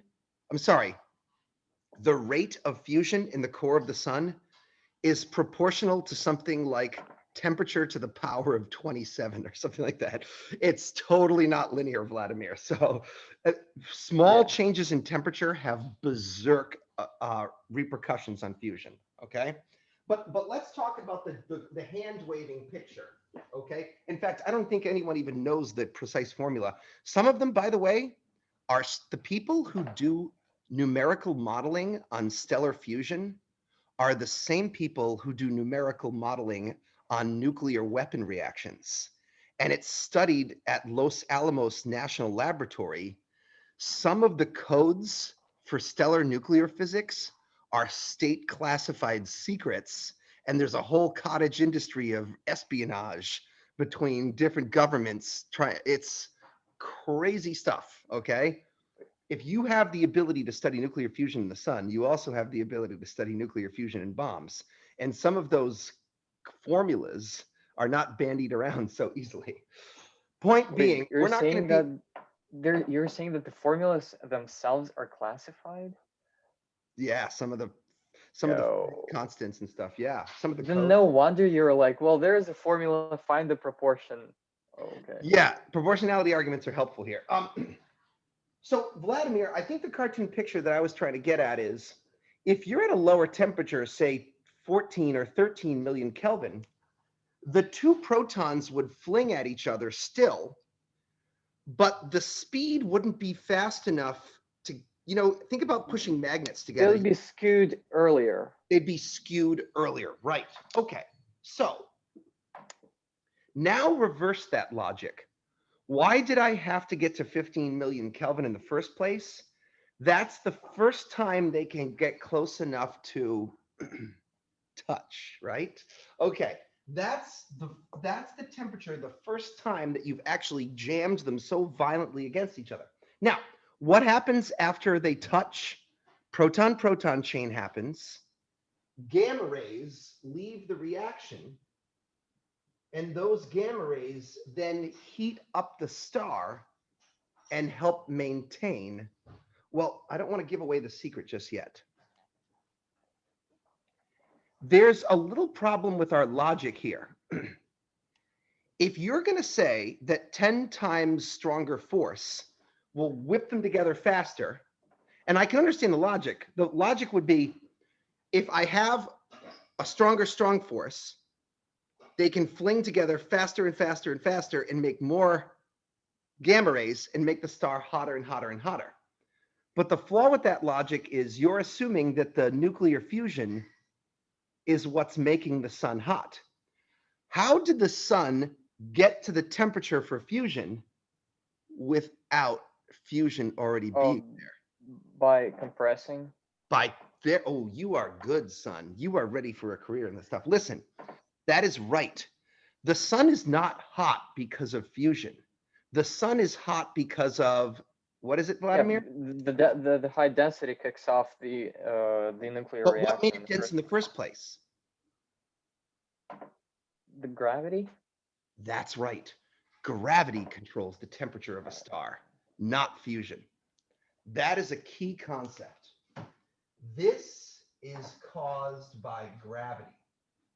In fact, Vladimir, what's happening, I need a ball of some sort. What the hell ever happened to Rainbow Ball? Anyways, I'm starting to think that one of my mischievous friends stole. Huh? Yeah, where's Rainbow Ball? I haven't seen Rainbow Ball in weeks. Okay. I don't have rainbow ball. I have puke ball instead. I just need a ball. Okay. So let's imagine that puke ball is my protostar, and gravity starts to smush and squeeze puke ball. Eventually, it squeezes to the point where it becomes hot and it shines away its light. But you need enough gravity to squeeze for fusion to turn on. And then fusion can balance the star by providing enough internal heat to kind of push back against gravity. If it was easier for these two protons to stick together, gravity is only going to squeeze the star until fusion turns on and pushes back. So So the whole- ironically, if the strong force, Nothing would happen. what would happen to the interior temperature then? Basically nothing. No, not nothing. No? You would still need the same rate of nuclear reactions, but now the nuclear reactions could proceed Oh, at a lower. at a lower Oh, temperature. In other words, oh. you would not have to fling the two. Remember what temperature does here.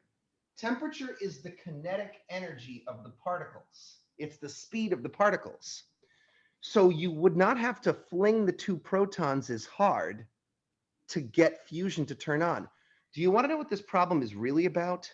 It's about hydrostatic equilibrium. It's about finding the right balance between So the gravity. size of the sun would be different. It probably would. Probably the fusion would proceed at a lower temperature, and the star probably would actually be fatter in a weird way, Yeah, right? bigger. Because it would Because not have to compress. like converge so much. Very, very cool observation. Okay, now you guys understand the problem. Let's try to put this into a paragraph so we can move on here. The things that I would like to do and achieve in this paragraph is explain the delicate relationship between the forces of nature. What is gravity's role? What is electromagnetism's role? And what is the strong force's role? You guys know the old trick for starting an answer to a problem is to kind of regurgitate the question, right? If the strong force that governs fusion were to suddenly become 10 times stronger,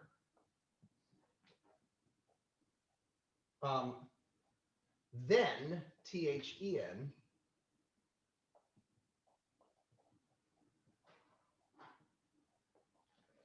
the interior temperature of the sun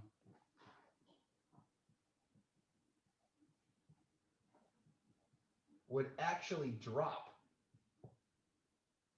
Now that's a bold statement, so we have to back it up. If the strong force that governs fusion were to suddenly become 10 times stronger, the interior temperature of the sun would actually drop. Now we back it up. This is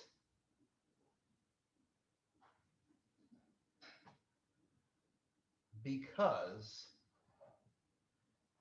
it is the gravity of the star that controls the interior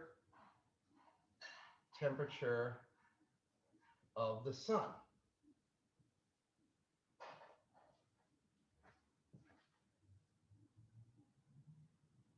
Gravity What is that word near drop? Is that?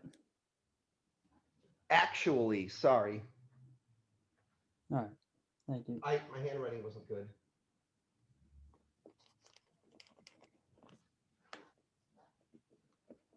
I think I spelled that right? Gravity will compress the star until the temperature is hot enough for high speed protons in the core. Well, I don't know if I like this statement because I want to really link the fact that temperature is the speed of the protons. Hold on, I'm gonna try this again. Until the temperature is sufficient.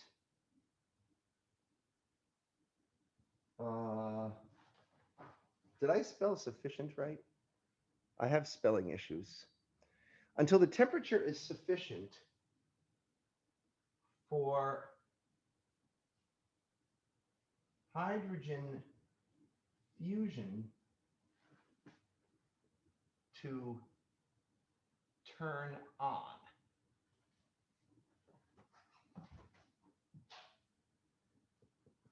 Fusion then supplies energy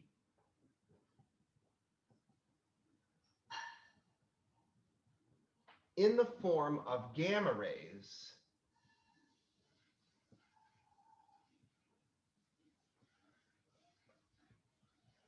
which provide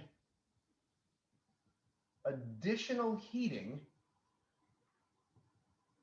And I say additional heating because the star originally got hot by gravity, right? Which provide additional heating to support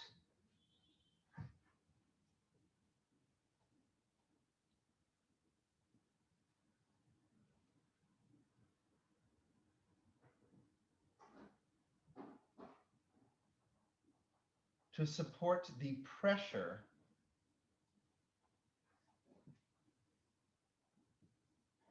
that pushes back against gravity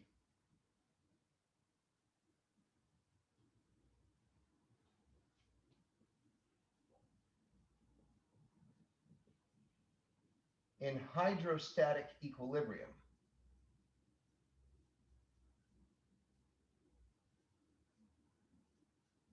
Let's underline hydrostatic equilibrium because that was a key concept. We are not done. We have one little bit left. We have to talk about the protons themselves. Let's get this first because I'm going to have to erase and go back up top.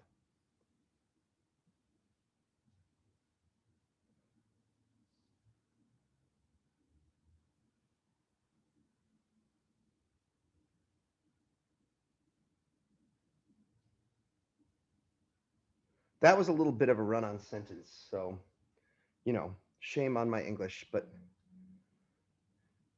the idea, I hope, is clear. Fusion supplies energy in the form of gamma rays, which provide additional heating to support the pressure that pushes back against gravity in hydrostatic equilibrium. With everyone's permission, I'm going to erase the first half and keep going.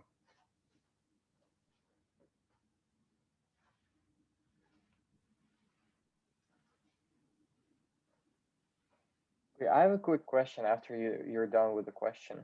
Okay, sure. Okay, Tegan, watch the video later. Have fun at work. A strong force would allow the high speed protons to overcome their, now the term that I want to use is Coulomb barrier, but I'm afraid that the term Coulomb barrier will be alienating to you guys because you don't know about Coulomb's law and electrostatics. So rather than say the Coulomb barrier, I'm going to say electrostatic repulsion. A stronger strong force would allow the high-speed protons to overcome their electrostatic repulsion at slower speeds and thus lower temperatures.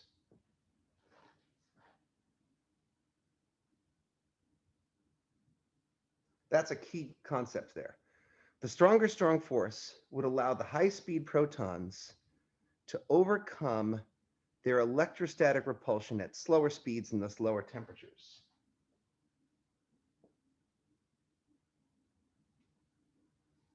As gravity will not need to squeeze as hard to ignite fusion,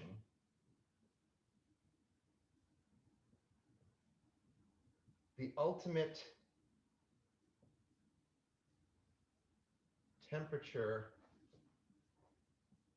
of the core will end up lower. Oh, I don't know if I like my syntax today, but I did it.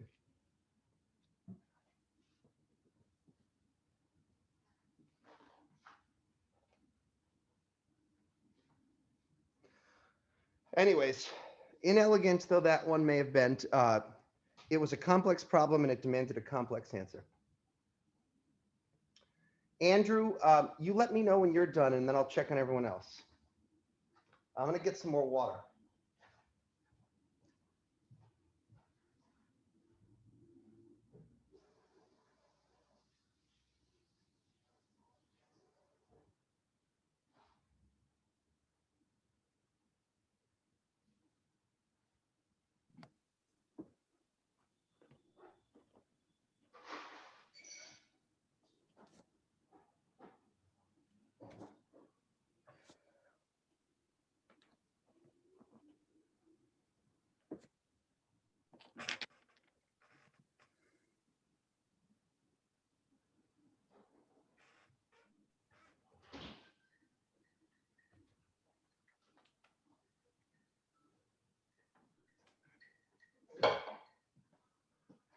Vladimir, you said you had a question or a comment?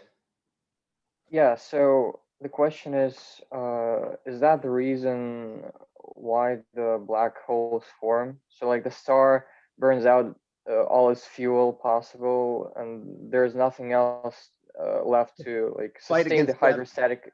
Yeah, so it keeps compressing. So is that why like that happens in Yeah. the first place? Except what you're going to see is just like this problem required a little more thinking and nuance to understand what's really going on. Yeah, it's probably not that simple. If the star is massive enough, what you said is true. If At the least star does- 3 suns masses. Exactly. 3 suns mass. Yeah. But 3 solar masses at the core, not the entire star. The entire star needs to be like 10 solar masses or more, maybe even 15 or something. Because the top layer expands. Hey, so Vladimir, Okay. here's an interesting thought. And this is good for the whole class to hear as well. Okay, very good. You know that the sun's, oh, sorry, I didn't even ask you. Are you guys done? I just started racing. Oh, I'm done. All right. I assume everyone else is done. If not, watch the video. Here's a cool thought, Vladimir. The radius of the sun is 700,000 kilometers.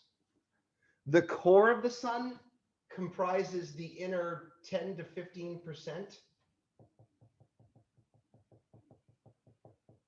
So let's call it, actually, there are new calculations that are showing it might actually be closer to 20%, but for years, the standard idea was maybe 10% is the core. Guess what percentage of the sun's mass that contains?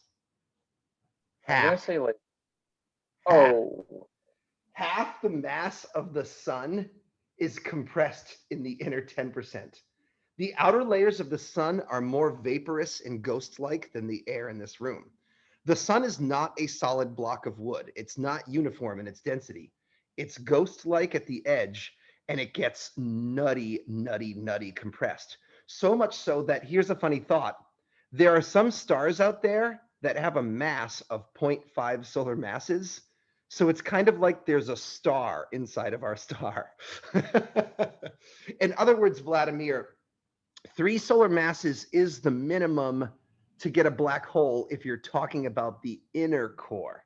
Don't forget that you need an outer layer as well. So we're going to talk about all these things eventually. But yes, you are correct. Eventually, if your star is massive enough, gravity just keeps squeezing the crap out of things, and there's just nothing left to push back against it, and it squeezes forever, in theory, down to a mathematical singularity of 0 dimensions, which is kind of wild. On the other hand, smaller stars like our own sun are never going to have enough gravity to do that. Eventually, something's going to kind of push back, and the core of our sun will actually end up as a white dwarf, but we'll get to that later, all right? Let's get on with the next question. Mateus, if you'd be so kind. All right, so question number 50. Yep. This is unfortunately another word question, but a very good one for you guys to think about. Solar energy output.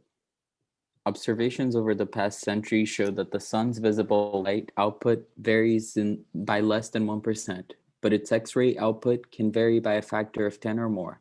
Explain why changes in X-ray output can be so much larger than those in the output of visible light. All right, let's start with a simple thought question. What does the sun produce more of? Visible light or X-ray light?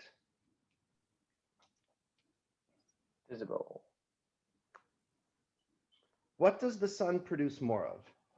Visible light or X-ray light? I think I'm it's gonna- visible light as well. Yeah, I think so too. Yeah, it's You guys are good. I thought I could trick you. In fact, a slide that I did not get to today, but I will get to now. because wouldn't X-ray light look like wouldn't it be like all blue and green? Well, usually color code it to be some color like that, but it wouldn't be any color on the visible spectrum because it's outside the visible spectrum. Ultimately, if we want to observe it, we have to color code it something. But remember, guys, the sun is sort of like a black body. I want to show you an eye-opening graph. This is a plot, a black body spectrum profile plot of 2 different things. The green line shows you a perfectly idealized black body at 5,800 Kelvin. So imagine the green line is a solid block of lead that's been cooking in a furnace until its temperature got to 5,800 Kelvin. The green line would be a perfectly ideal black body. The black line, by the way, what is being plotted here? On the y-axis is brightness or intensity in watts per square meter. On the x-axis is wavelength in nanometers. The black line shows you the light coming from the sun in reality. And the first thing that you're supposed to take away from this is, holy cow, there is excellent agreement between the curve of the sun spectrum and an idealized hot block of lead. In other words, for all intents and purposes, the sun is pretty close to an ideal black body. Yes, there are some deviations. These are absorption lines. Remember that when we looked at the spectrum of the sun, I probably have it on the next slide, we actually saw that the sun spectrum, you can see it up on the top here, is like a rainbow or a black body, but there are all these faint ghost-like absorption lines. But who cares? A rainbow with some dark lines is still kind of like a rainbow, right? So the sun spectrum is still kind of like a black body. Okay, next up.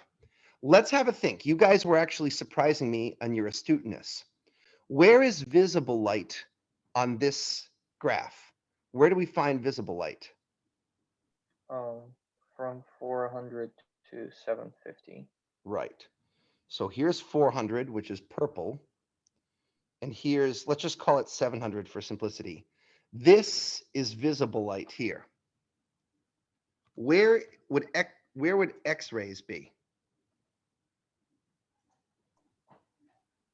Oh, right at the very end is At the very end or the very beginning? Before the X- 200? Sorry, Mateus? Wouldn't it be before 200? Yeah. In fact, X-rays are like 10 to 0.01 nanometers. So your X-ray emission is there. So once again, I ask you, what is the sun producing more of? Visible light or X-ray light? You already had the right answer. yes. What? Oh, visible. Yeah, obviously What? visible. This, right. This number is higher here than that number there, right? You guys had the right answer first. The sun is a black body, and the black body peaks at 520 nanometers. So yeah, the sun pumps out a lot more visible light. Okay, wait a minute though. Then what the hell is this question asking me? This question is not asking why does the sun produce 10 times more X-rays? It's asking something else. What's it asking? Why the deviation in the amount of X-rays can be 10 times. Yeah, that. why are the X-rays fluctuating 10 times more than visible light? What do you think the answer is? While you think about it, let's draw our own little plot to start off. We're going to make a plot of what the sun's X-ray and visible light output would look like as a function of time. So take a ruler or a flat edge and make a little tiny graph with me so that you can clearly understand what the problem is asking. On that y-axis, we will plot brightness in watts per square meter. On the x-axis, we'll plot time in years from 1900 to 2020. You guys will remember that the visible light of the sun is very, very steady.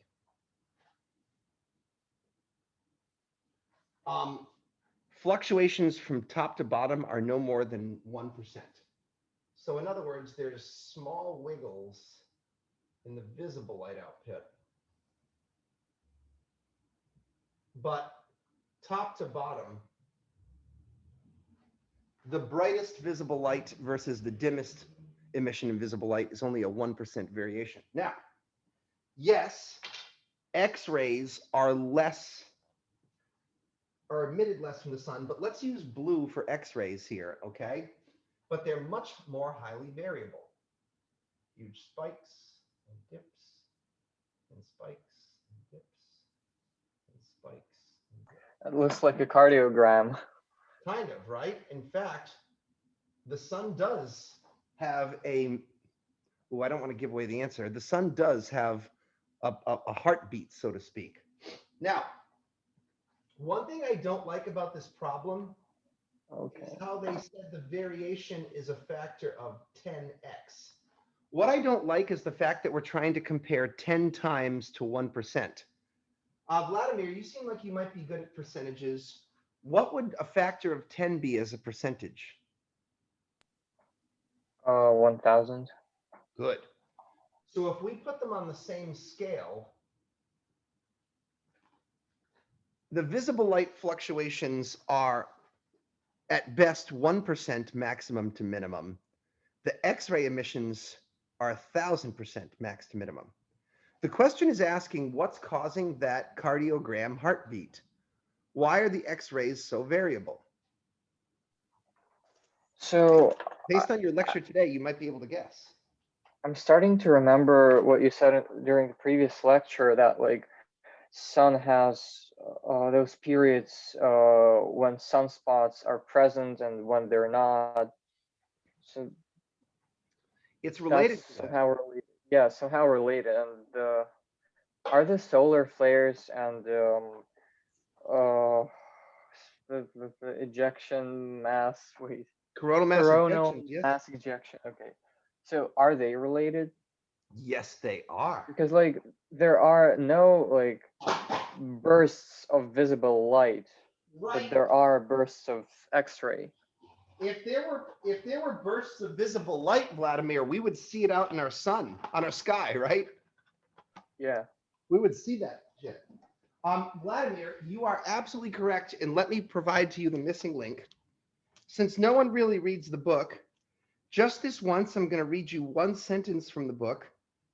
I don't know why I don't want to just tell you why I want to read you this sentence, but in the past, this has made sense to me.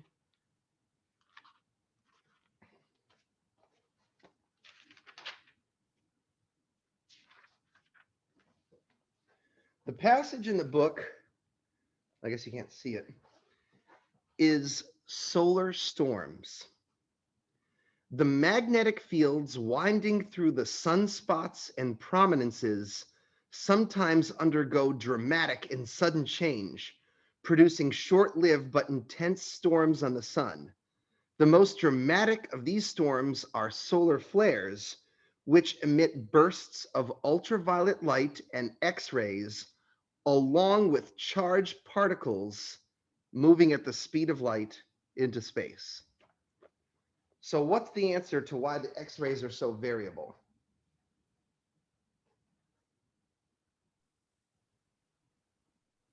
Oh, so because of the what did you say? That the sun rotates at different speeds, so it winds the magnetic field, so it like snaps out those Right, but bursts. you are Big. correct, Vladimir, but remember that it's the magnetic fields that are making all of the craziness, right? Look at that thing. Watch this one up here. Ready? Watch this guy. Get ready for it. The magnetic fields are about to go fuck all. And here it comes. Here it comes, baby.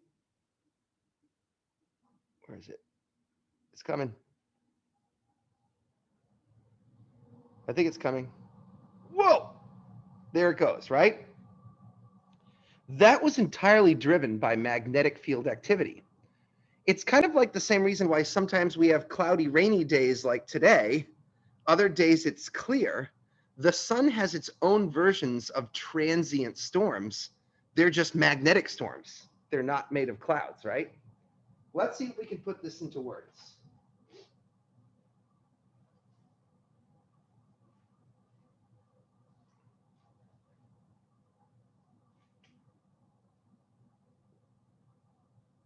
X-ray emission from the sun is so much more variable. I guess that's a way to put it. It's so much more variable than visible light output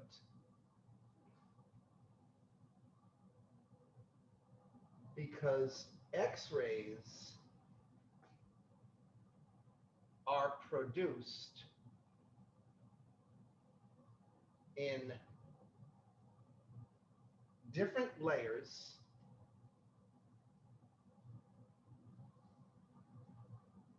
of the sun and by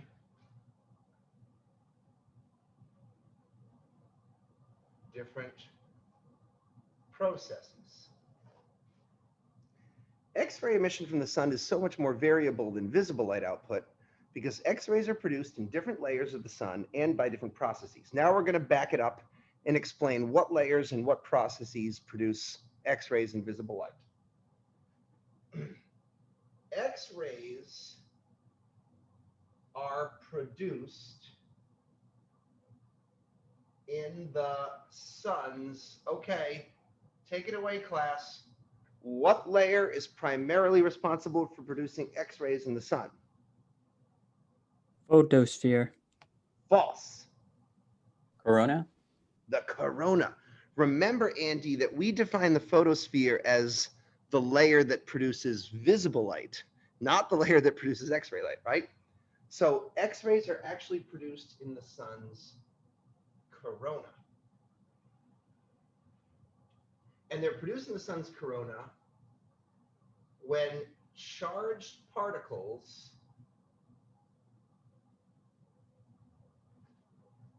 collide with twisting magnetic field lines.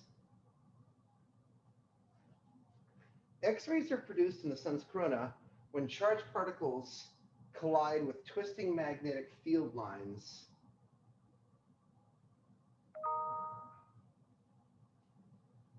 I guess I could say producing Bremstrolung radiation.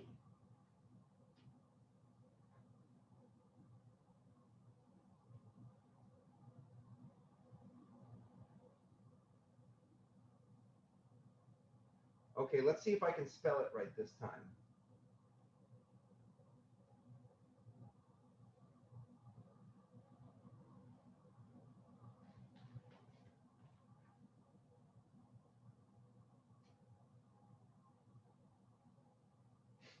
Now we'll talk about the fact that the X-rays are variable.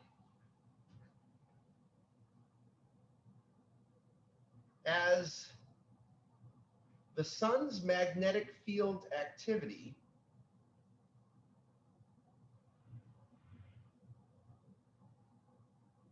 varies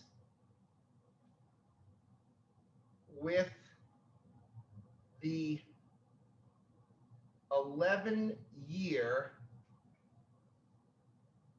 solar magnetic cycle,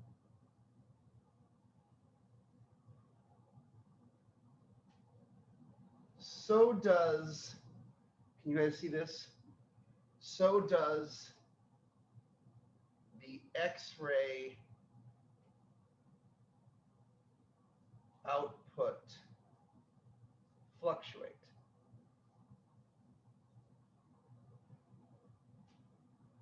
In other words, we're tying the change in X-rays to the magnetic storms.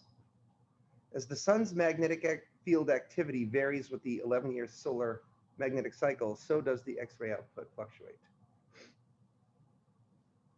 I wanted to throw in the word solar storm, magnetic storms, but I didn't get there.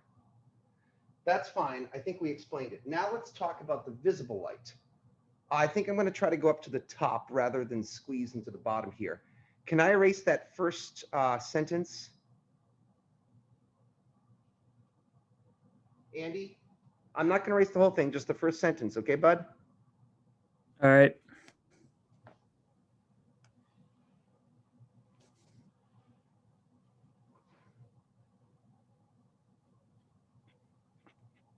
Visible light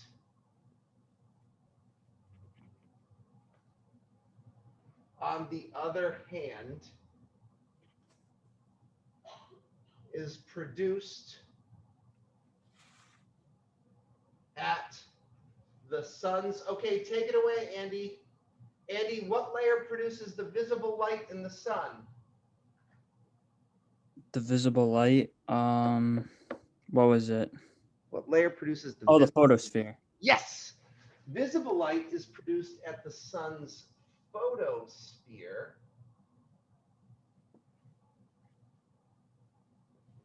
by, what does produce the visible light at the sun's photosphere? The gamma rays that eject from. Gamma rays are heating the core. Oh, okay. Vladimir, I didn't get to explain to you that the gamma rays then travel through the sun and they ricochet around. They don't remain gamma rays forever. They get scattered off of free particles. By the time you're at the photosphere, that's not what's producing visible light at the photosphere. Oh. Huh. Does it just glow as a black body or something? That's it. It's just fucking hot gas at that point. It's glowing because it's hot. I glow because I'm hot. That's what it is. Visible light, on the other hand, is produced at the sun's photosphere by thermal black body radiation.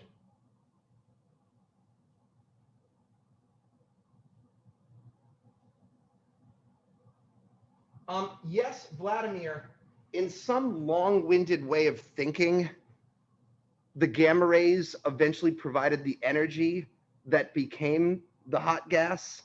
But the gamma rays have gone through so many mutations in terms of energy transport that you almost don't want to connect them directly.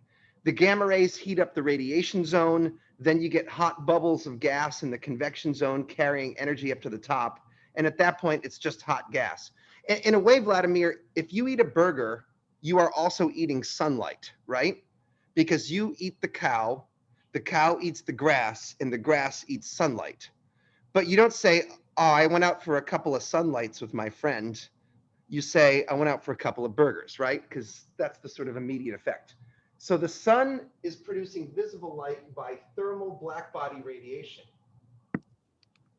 As the temperature of the photosphere remains constant at, do you guys remember the temperature of the photosphere?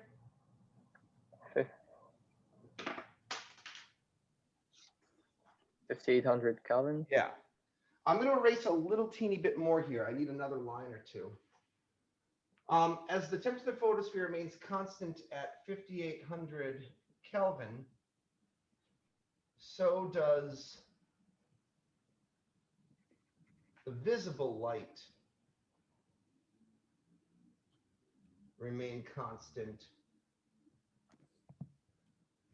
with only a 1% variation due to,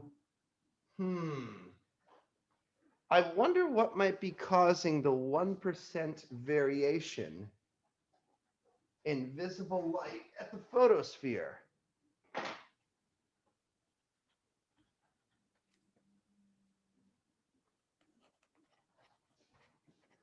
Maybe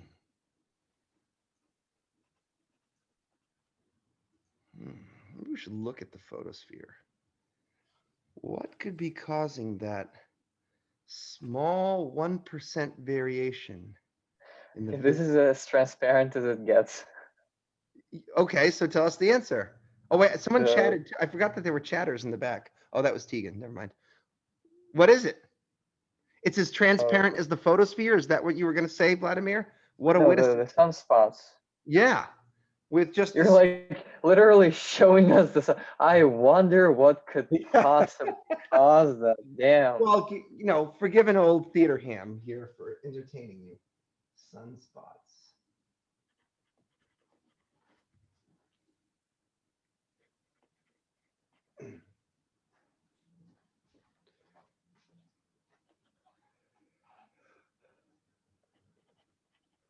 Okay, thank God. Those are our two tough problems. As we move forward in this class, you are going to discover that the really hard questions to do for homework are the word answers. The math is the easy part.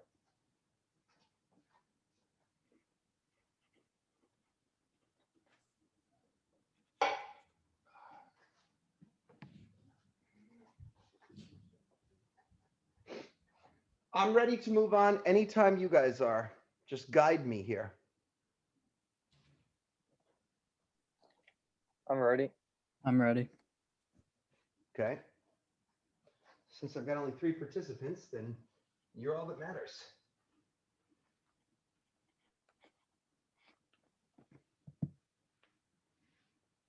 Wait, why? Andy, Like, say that? I don't get. So there are currently 10 people in the classroom. Why aren't they talking?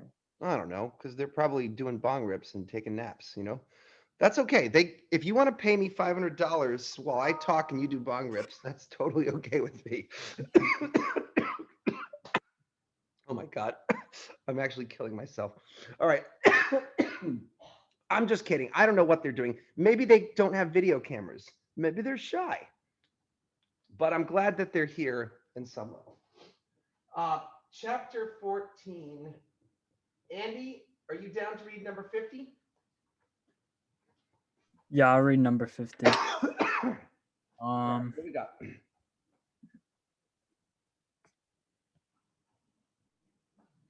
All right. So, was I'm it number? I'm Oh, is recording, it number right? 50? Okay. Yeah. Number 50. What's it say? Oh, number 50. 55. No, I think we're on 55. We're just Yeah. Geez, I'm sorry, guys. Wow, that was dumb. Okay. Maybe I've been doing bong rips. Who knows? Okay. Let's. it's probably on the next page. 55. Chemical burning in the sun. When an object burns in a fire, the amount of energy released through this chemical burning is typically about 10 to the 8 joules per kilogram of mass burned. Use this fact to estimate how long the sun would last if its energy source were a huge fire releasing chemical energy rather than its actual source, fusion energy. All right. This is about comparing how long you could make the sun shine if it was fire versus how You gave it long. away already. I did. Do you remember what the answer was? About 100 million years. That was gravitational contraction. But good memory. Oh, is a black body? Oh, 10,000 years. Very good. And let's find out why. If you were to burn some oxygen and some methane, or maybe burn a piece of wood, burning wood releases 10 to the power of 8 or 100 million joules for every kilogram of wood that you have. Let's imagine the sun was a big ass wood fire. The sun still has the same mass, 2 times 10 to the 30 kilograms. And the other criteria that we need is for the sun to shine as bright as the sun shines today. The luminosity being 4 times 10 to the 26 watts. So draw a picture. Here's the sun, same mass, same light output, but now it's a big wood stove on fire, okay? So Zeus Poseidon has loaded up his chariot with wood and dropped it into the solar flames that heat our cosmos. Okay, I want to figure out the question, how long? What kind of units does the question how long have?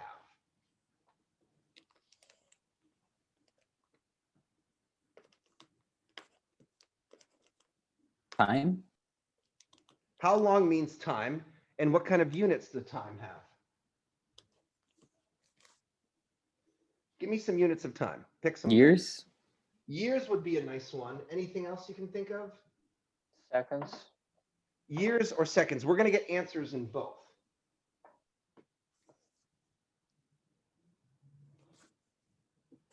So I'm guessing that you guys don't know how to solve this problem, but this problem doesn't really have a formula. It just kind of requires thinking and dimensional analysis. These are the 3 numbers that you have to work with, and you want to end up with units like years or seconds. Let's play dimensional analysis level 2. 3 numbers, 3 division bars.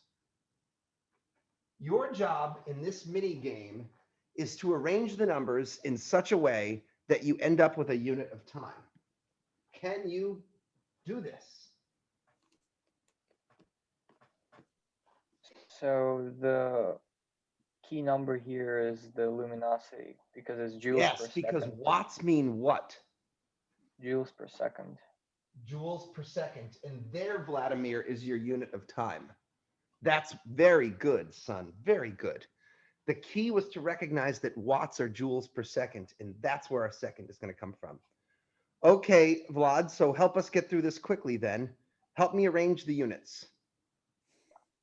So the luminosity has to be on the bottom in order for it to flip. Correct. We need to have joules per second. And what numbers would I put in? Oh, okay. So then. Okay, hold on, wait. I want everyone to understand what I just did. If luminosity is on the bottom, you have joules per second on the bottom, but you guys remember that the bottom of the bottom flips back up. Okay, I just want to make sure I didn't lose you there. Okay, so now put in the numbers. What, just for this, what numbers go where? 4 times 10 to the 26th on the bottom, and the And one one on top.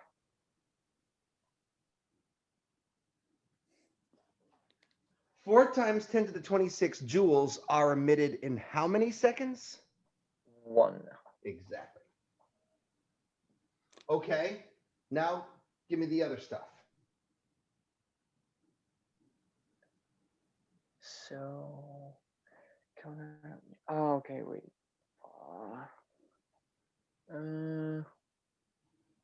Feel free to okay, so go ahead, Vladimir, and anyone who's got it. I don't care who it is. okay, so the next division bar is 2 times 10 to the 30 kilograms. Why don't we put that at the end? See, look at it in a different way, Vladimir. Your immediate issue is killing joules. Oh, yeah. So then we do joules on the top and then kilograms on the bottom. Because we have a number with joules per kilogram. That's where our joules are going to die. Okay, and what numbers do I put in there? 10 times 8. 10 times 10. Wait, no, just 10 to the 8th. 10 to the 8th. Jesus. I'm going to do you guys a solid here.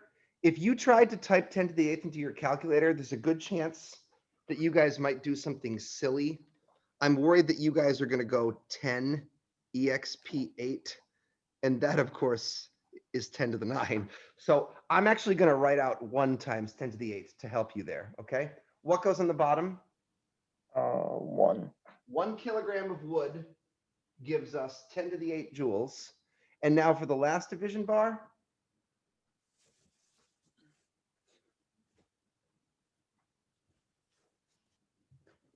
The sun's mass? Correct. But 2 times 10 to the 30 kilograms. what will be the other factor though? The bottom one. Nothing. And that's This- weird. Let me explain why that's okay, Matei. I was actually hoping you were concerned about that. In each of the other cases, Mateus, I had units with a doodah on top and a doodah on bottom. So I felt compelled to say 4 times 10 to the 26 joules are released in 1 second. I also felt compelled to say 1 times 10 to the 8 joules are emitted by 1 burning kilogram of wood. But here, this is the reservoir of wood that we have available. It's not per anything. So I do not feel compelled to write either a number or a unit on the bottom. Also, dimensional analysis does not require it because I do want to keep the seconds in the end. Is that cool? And in fact, part of doing this way, Mateus, is to show you that you can play these reindeer games. Okay, so however you want to do this, you can do 1 divided by that, times that, or you can multiply these two first and then divide, whatever, just give me an answer in seconds and round it tastefully. 2 sig figs will suffice. There is only 1. Oh, you actually don't even have to use a calculator, do you? Actually, no, you don't. 1 times 2 is 2. 8 and 30 is 38. 2 divided by 4 is 0.5. What's 30 minus 20? 38 minus 26? 12. But remember, it's 0.5, so you have So 11. so, Wait, yes. yeah, No, 5 times yes. 11 seconds. Did you see how I did that, Vladimir? Because 2 divided by 4 is 0.5. If you have 0.5 times 10 to the 12, then you actually have 5 times 10 to the 11, right? Whatever, or put it in a calculator if you can't follow that. Okay, now we got to convert to seconds. It would be wicked cool if you guys remembered the number of seconds in a year, because then we could do this a lot faster.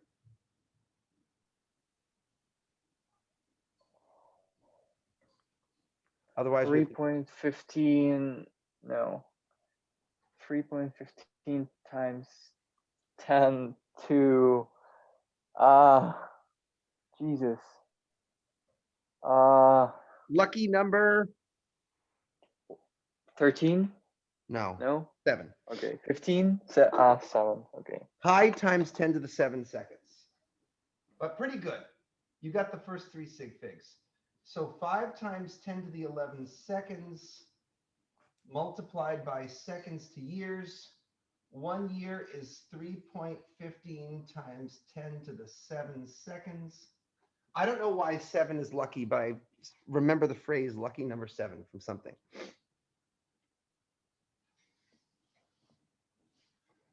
What you got?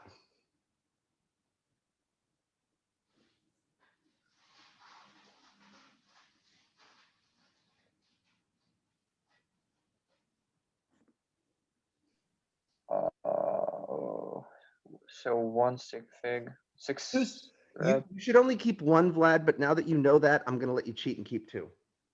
All right, 16,000 years. Yeah.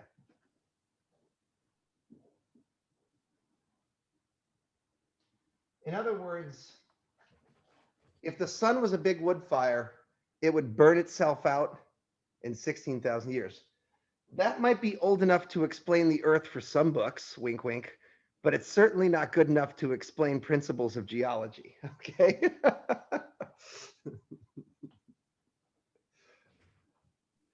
Yeah, it's like I saw a meme. So one dude was like, "So, what year is it?" And the other dude was like, "So it's 100 BC. What does BC mean? Before BC means before Christ. Who the hell is Christ? No idea, dude." Well, I guess it's getting that way. And now, of course, it's become, I think historians use common era. It kind of means the same thing, but before common era or common era. And I think that's good to secularize that, but whatever, it's, you know,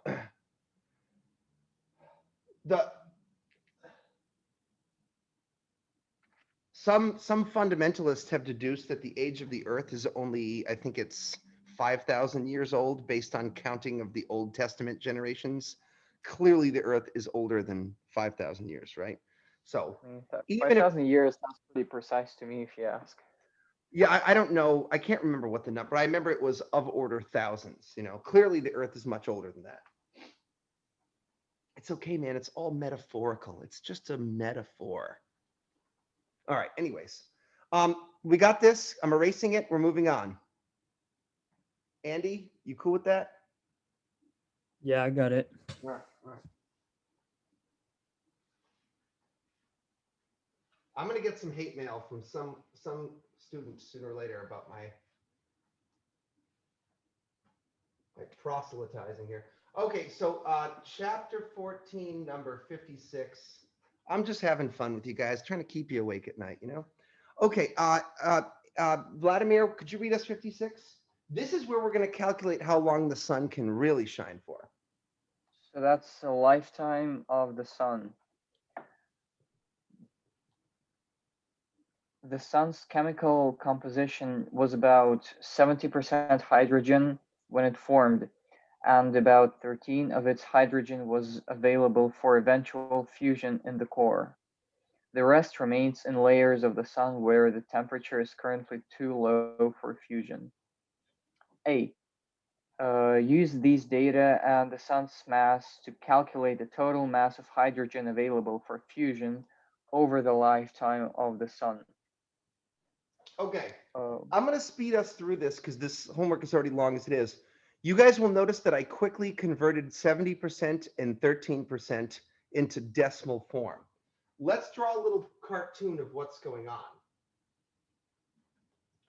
Although 70% is not exactly the same as 75%, if you squint your eyes, you could kind of argue that 3/4 of the sun is hydrogen and 1/4 of the sun is helium. Since helium is not fused but created, the helium cannot contribute to the energy of the sun. So roughly a quarter of the sun's mass is not helpful for giving us any energy. I'm symbolically representing it like a pie chart. Of course, the rest of the sun might be filled with hydrogen gas, which I will represent by little black dots scattered around the sun. But most of the outer layers are not at that key 15 million Kelvin, so no fusion happens there either. The only fusion that can happen is that fraction of hydrogen, which is actually hot enough. And in question A, our job is to find the mass of the fusible hydrogen so we can know how big the sun's gas tank is. This is what it has to work with for sustaining its lifetime. This stuff will never be hot enough for fusion, and that stuff is the wrong chemical element.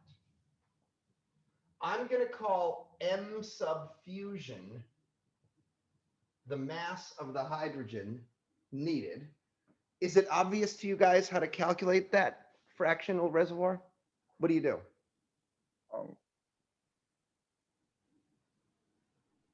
Somebody want to go? There's only 3 of us, Vladimir, so if you know it, just shout it, you know. So it's 2 times 10 to the 30 times 0.7 times 0.13. Right. We start with the mass of the sun. We already know that's 2 times 10 to the 30 kilograms. That's the whole thing. And then we multiply it by 70%. That gets rid of the helium. And then with the remaining bits, we multiply by 13%, and that gets rid of the outer cool layers. So it's a compound percentage. We're taking 13% of 70% of the sun. Punch it up and tell me what you get. 2 times 10 to the 29th. I'm sorry, one more time, bud. 2 times 10 to the 29th. Kilograms, right? Yes. All right, what's part B say? The sun the sun fuses about 600 billion kilograms of hydrogen each second.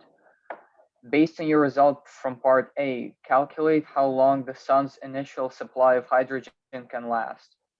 Give your answer in both seconds and years. So I rounded it to 1/6, but it was actually 1.82. I think that's okay. Remember, Vladimir, the spirit of these problems is what a physicist calls a back of the envelope calculation. The way a back of the envelope calculation starts off is 2 physicists are getting drunk at a bar, and they've got cocktail napkins and some pens. And one guy looks at the other girl, let's keep it egalitarian here, or choose your favorite pronoun. And one physicist says to the other physicist, hey, I'm kind of buzzed right now, but I wonder if we could figure out how long the sun can sustain nuclear fusion. Do we know enough to figure that out on a cocktail napkin? Well, let's see. We know the mass of the sun. And I remember from my graduate class that the sun fuses 600 kilograms per second. So let's do some dimensional analysis. So for those kind of cocktail napkin calculations, 1 sig fig is fine, because you're just trying to figure out, is it 10,000 years, or is it 100 million years, or is it billions of years, right? Okay. So dimensional analysis wise, now you guys are trained in the methods of cocktail napkin physics. What should I do with kilograms per second and kilograms if I want to know how long can the sun maintain its fusion?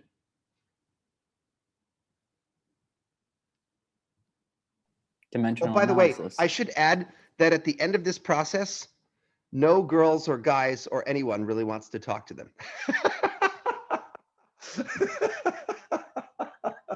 The hard lives of physicists. Yes. Really.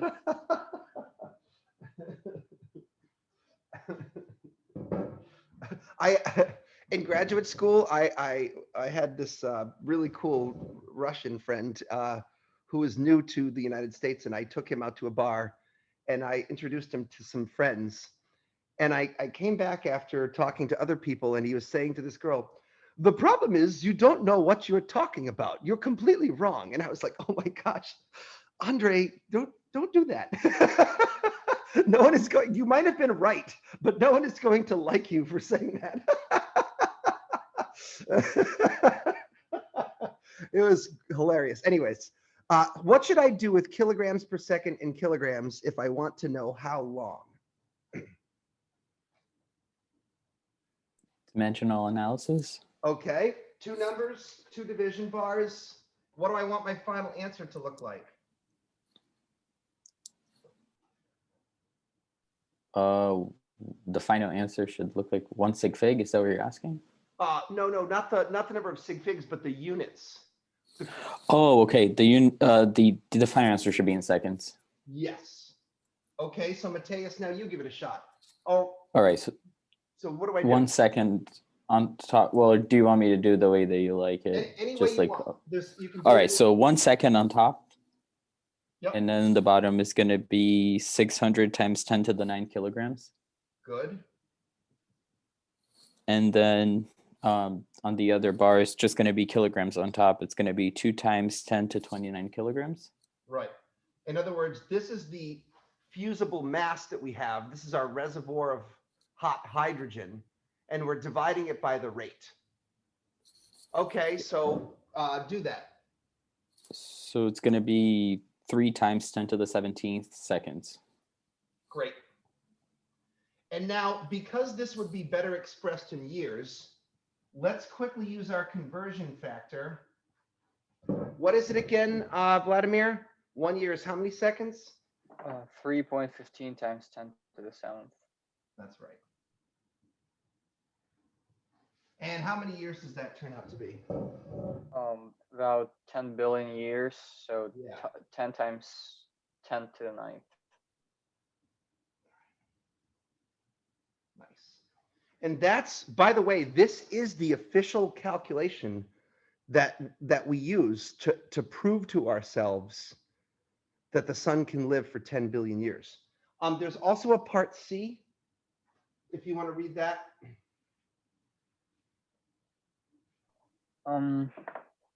Given that our solar system is now about 4.6 billion years old, when will we need to worry about the sun running out of hydrogen for fusion? The answer is not soon enough.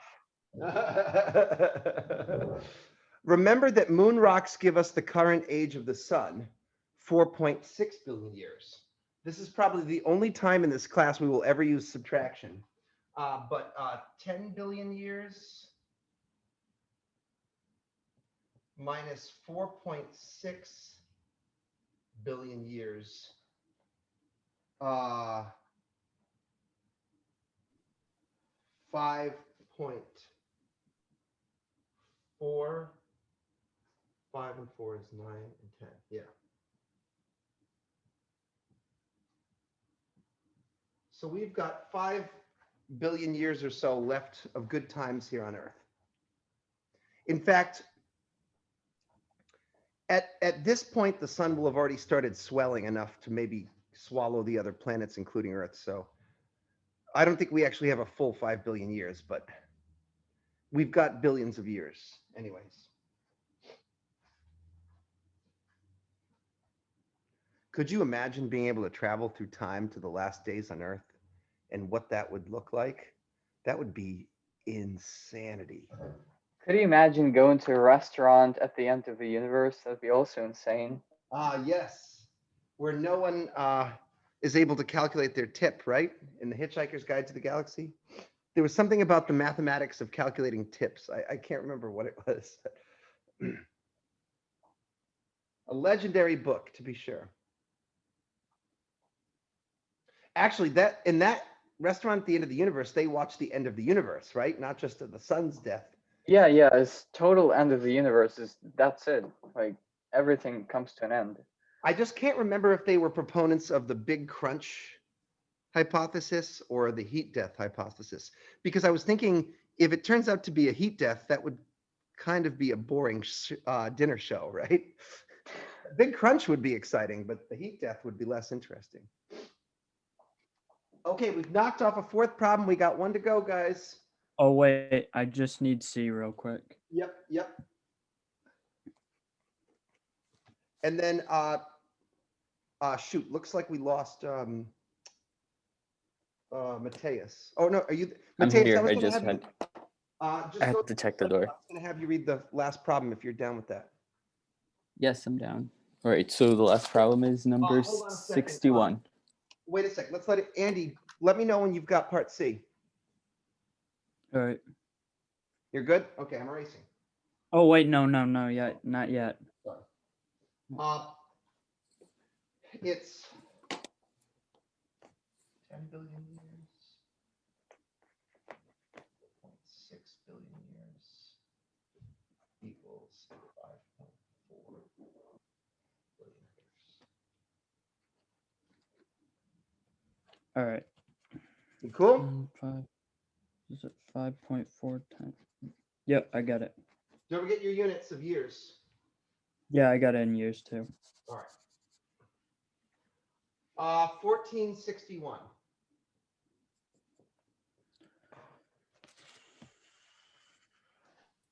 All right, so solar mass loss. Estimate how much mass the sun loses through fusion reactions during its 10 billion year life. You can simplify the problem by assuming the sun's energy output remains constant. Compare the amount of mass lost with Earth's mass. The energy output of the sun is symbolized by the luminosity of the sun. 4 times 10 to the 26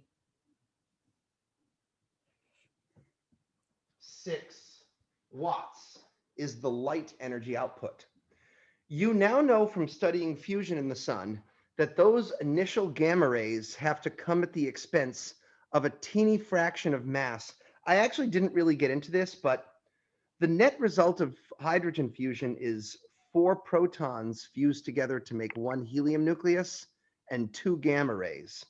But ultimately, little bits of the proton have to be destroyed, or not destroyed, but converted into light energy. So the light energy comes through mass via E equals mc squared. We'll talk about that. Actually, we'll talk about that now. Fusion, what it's really doing is it's converting mass into light. And it does so according to Einstein's famous formula, E equals mc squared. The mass takes the form of the hydrogen, and the energy takes the form of the gamma rays, which in an abstract way eventually become the sunlight leaving the surface of the sun. Now, here's something to think about, guys. If I think about the light that is eventually coming from the sun, from an energy budget point of view, if 4 times 10 to the 26 watts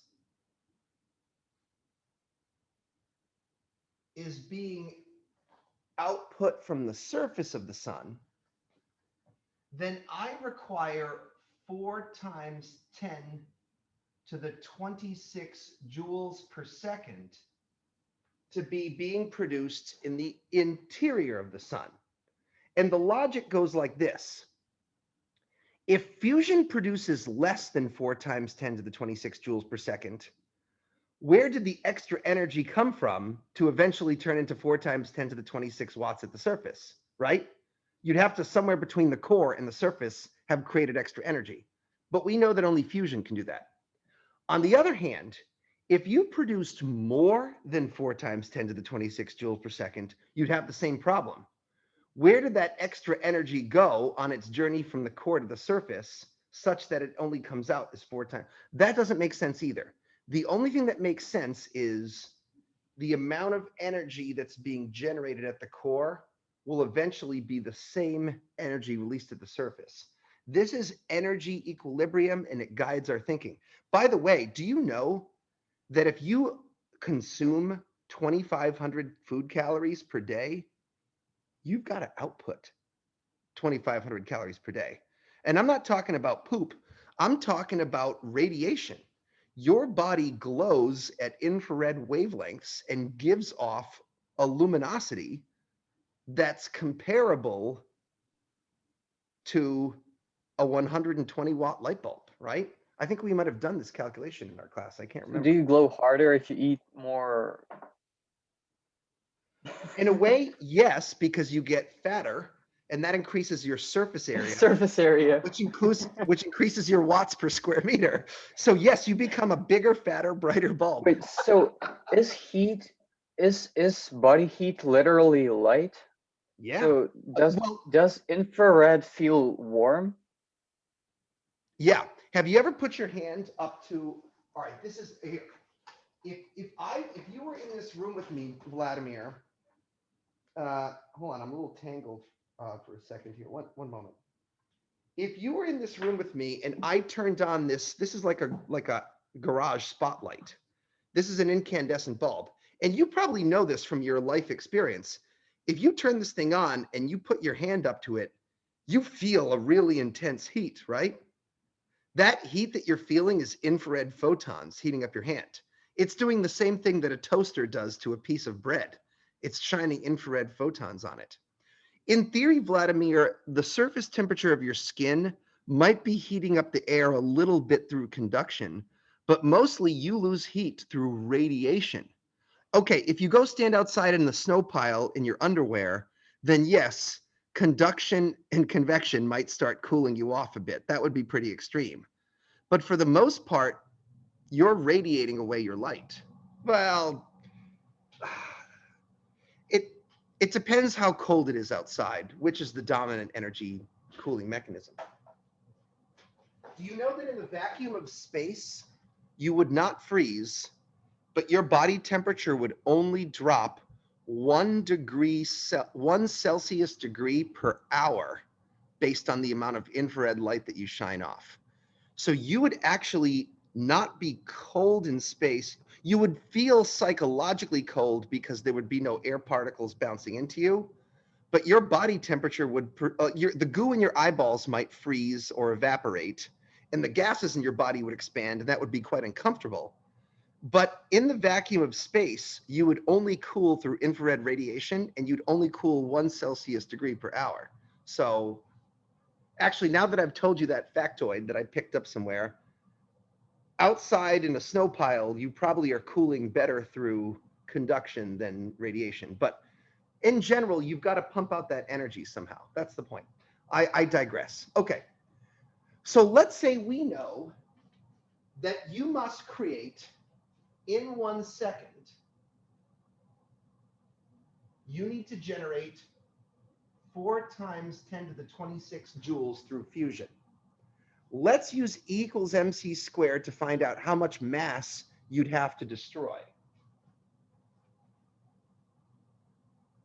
You must, and I don't want to say destroy, you're converting.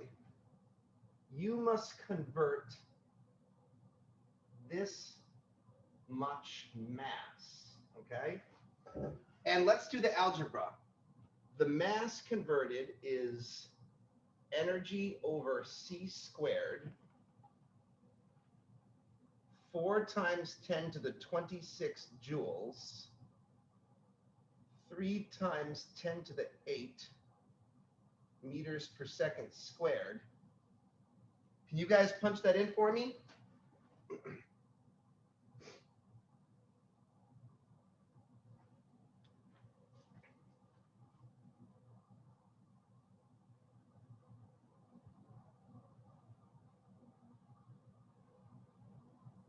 So it's 7.5 times. You forgot to 10. square it. Oh, wait, it's not 7.5. Never mind. Nothing.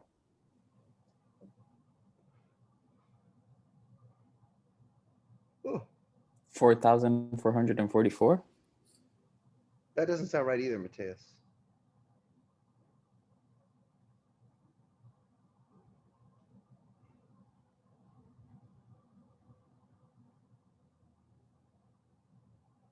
Wait, that's what I got too.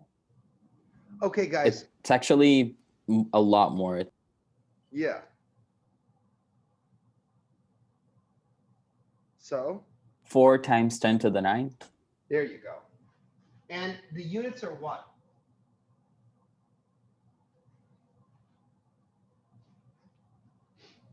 Wait, I just got a bunch of fours. Actually, yeah, 9 of them. Put it into scientific notation. Okay, you have a joule over meters per second squared. A joule, think about kinetic energy, is a kilogram meters squared per second squared divided by meters per second squared. What does that balance out to be? Kilogram. That's right. So it's 4 times 10 to the 9 kilograms in 1 second.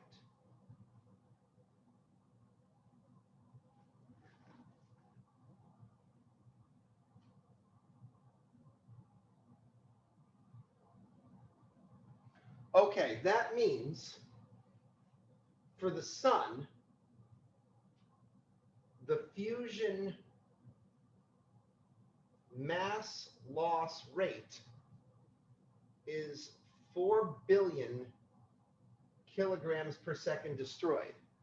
How am I going to convert that into the total number of kilograms lost over the sun's lifetime? Times 10 billion.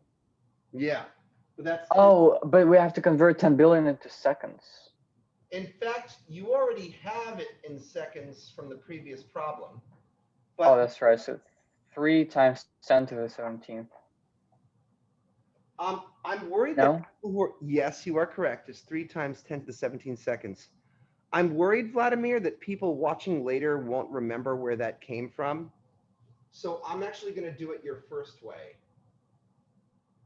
10 billion years times 3.15 times 10 to the 7 seconds per year. Or multiply by 3 times 10 to the 17, your choice.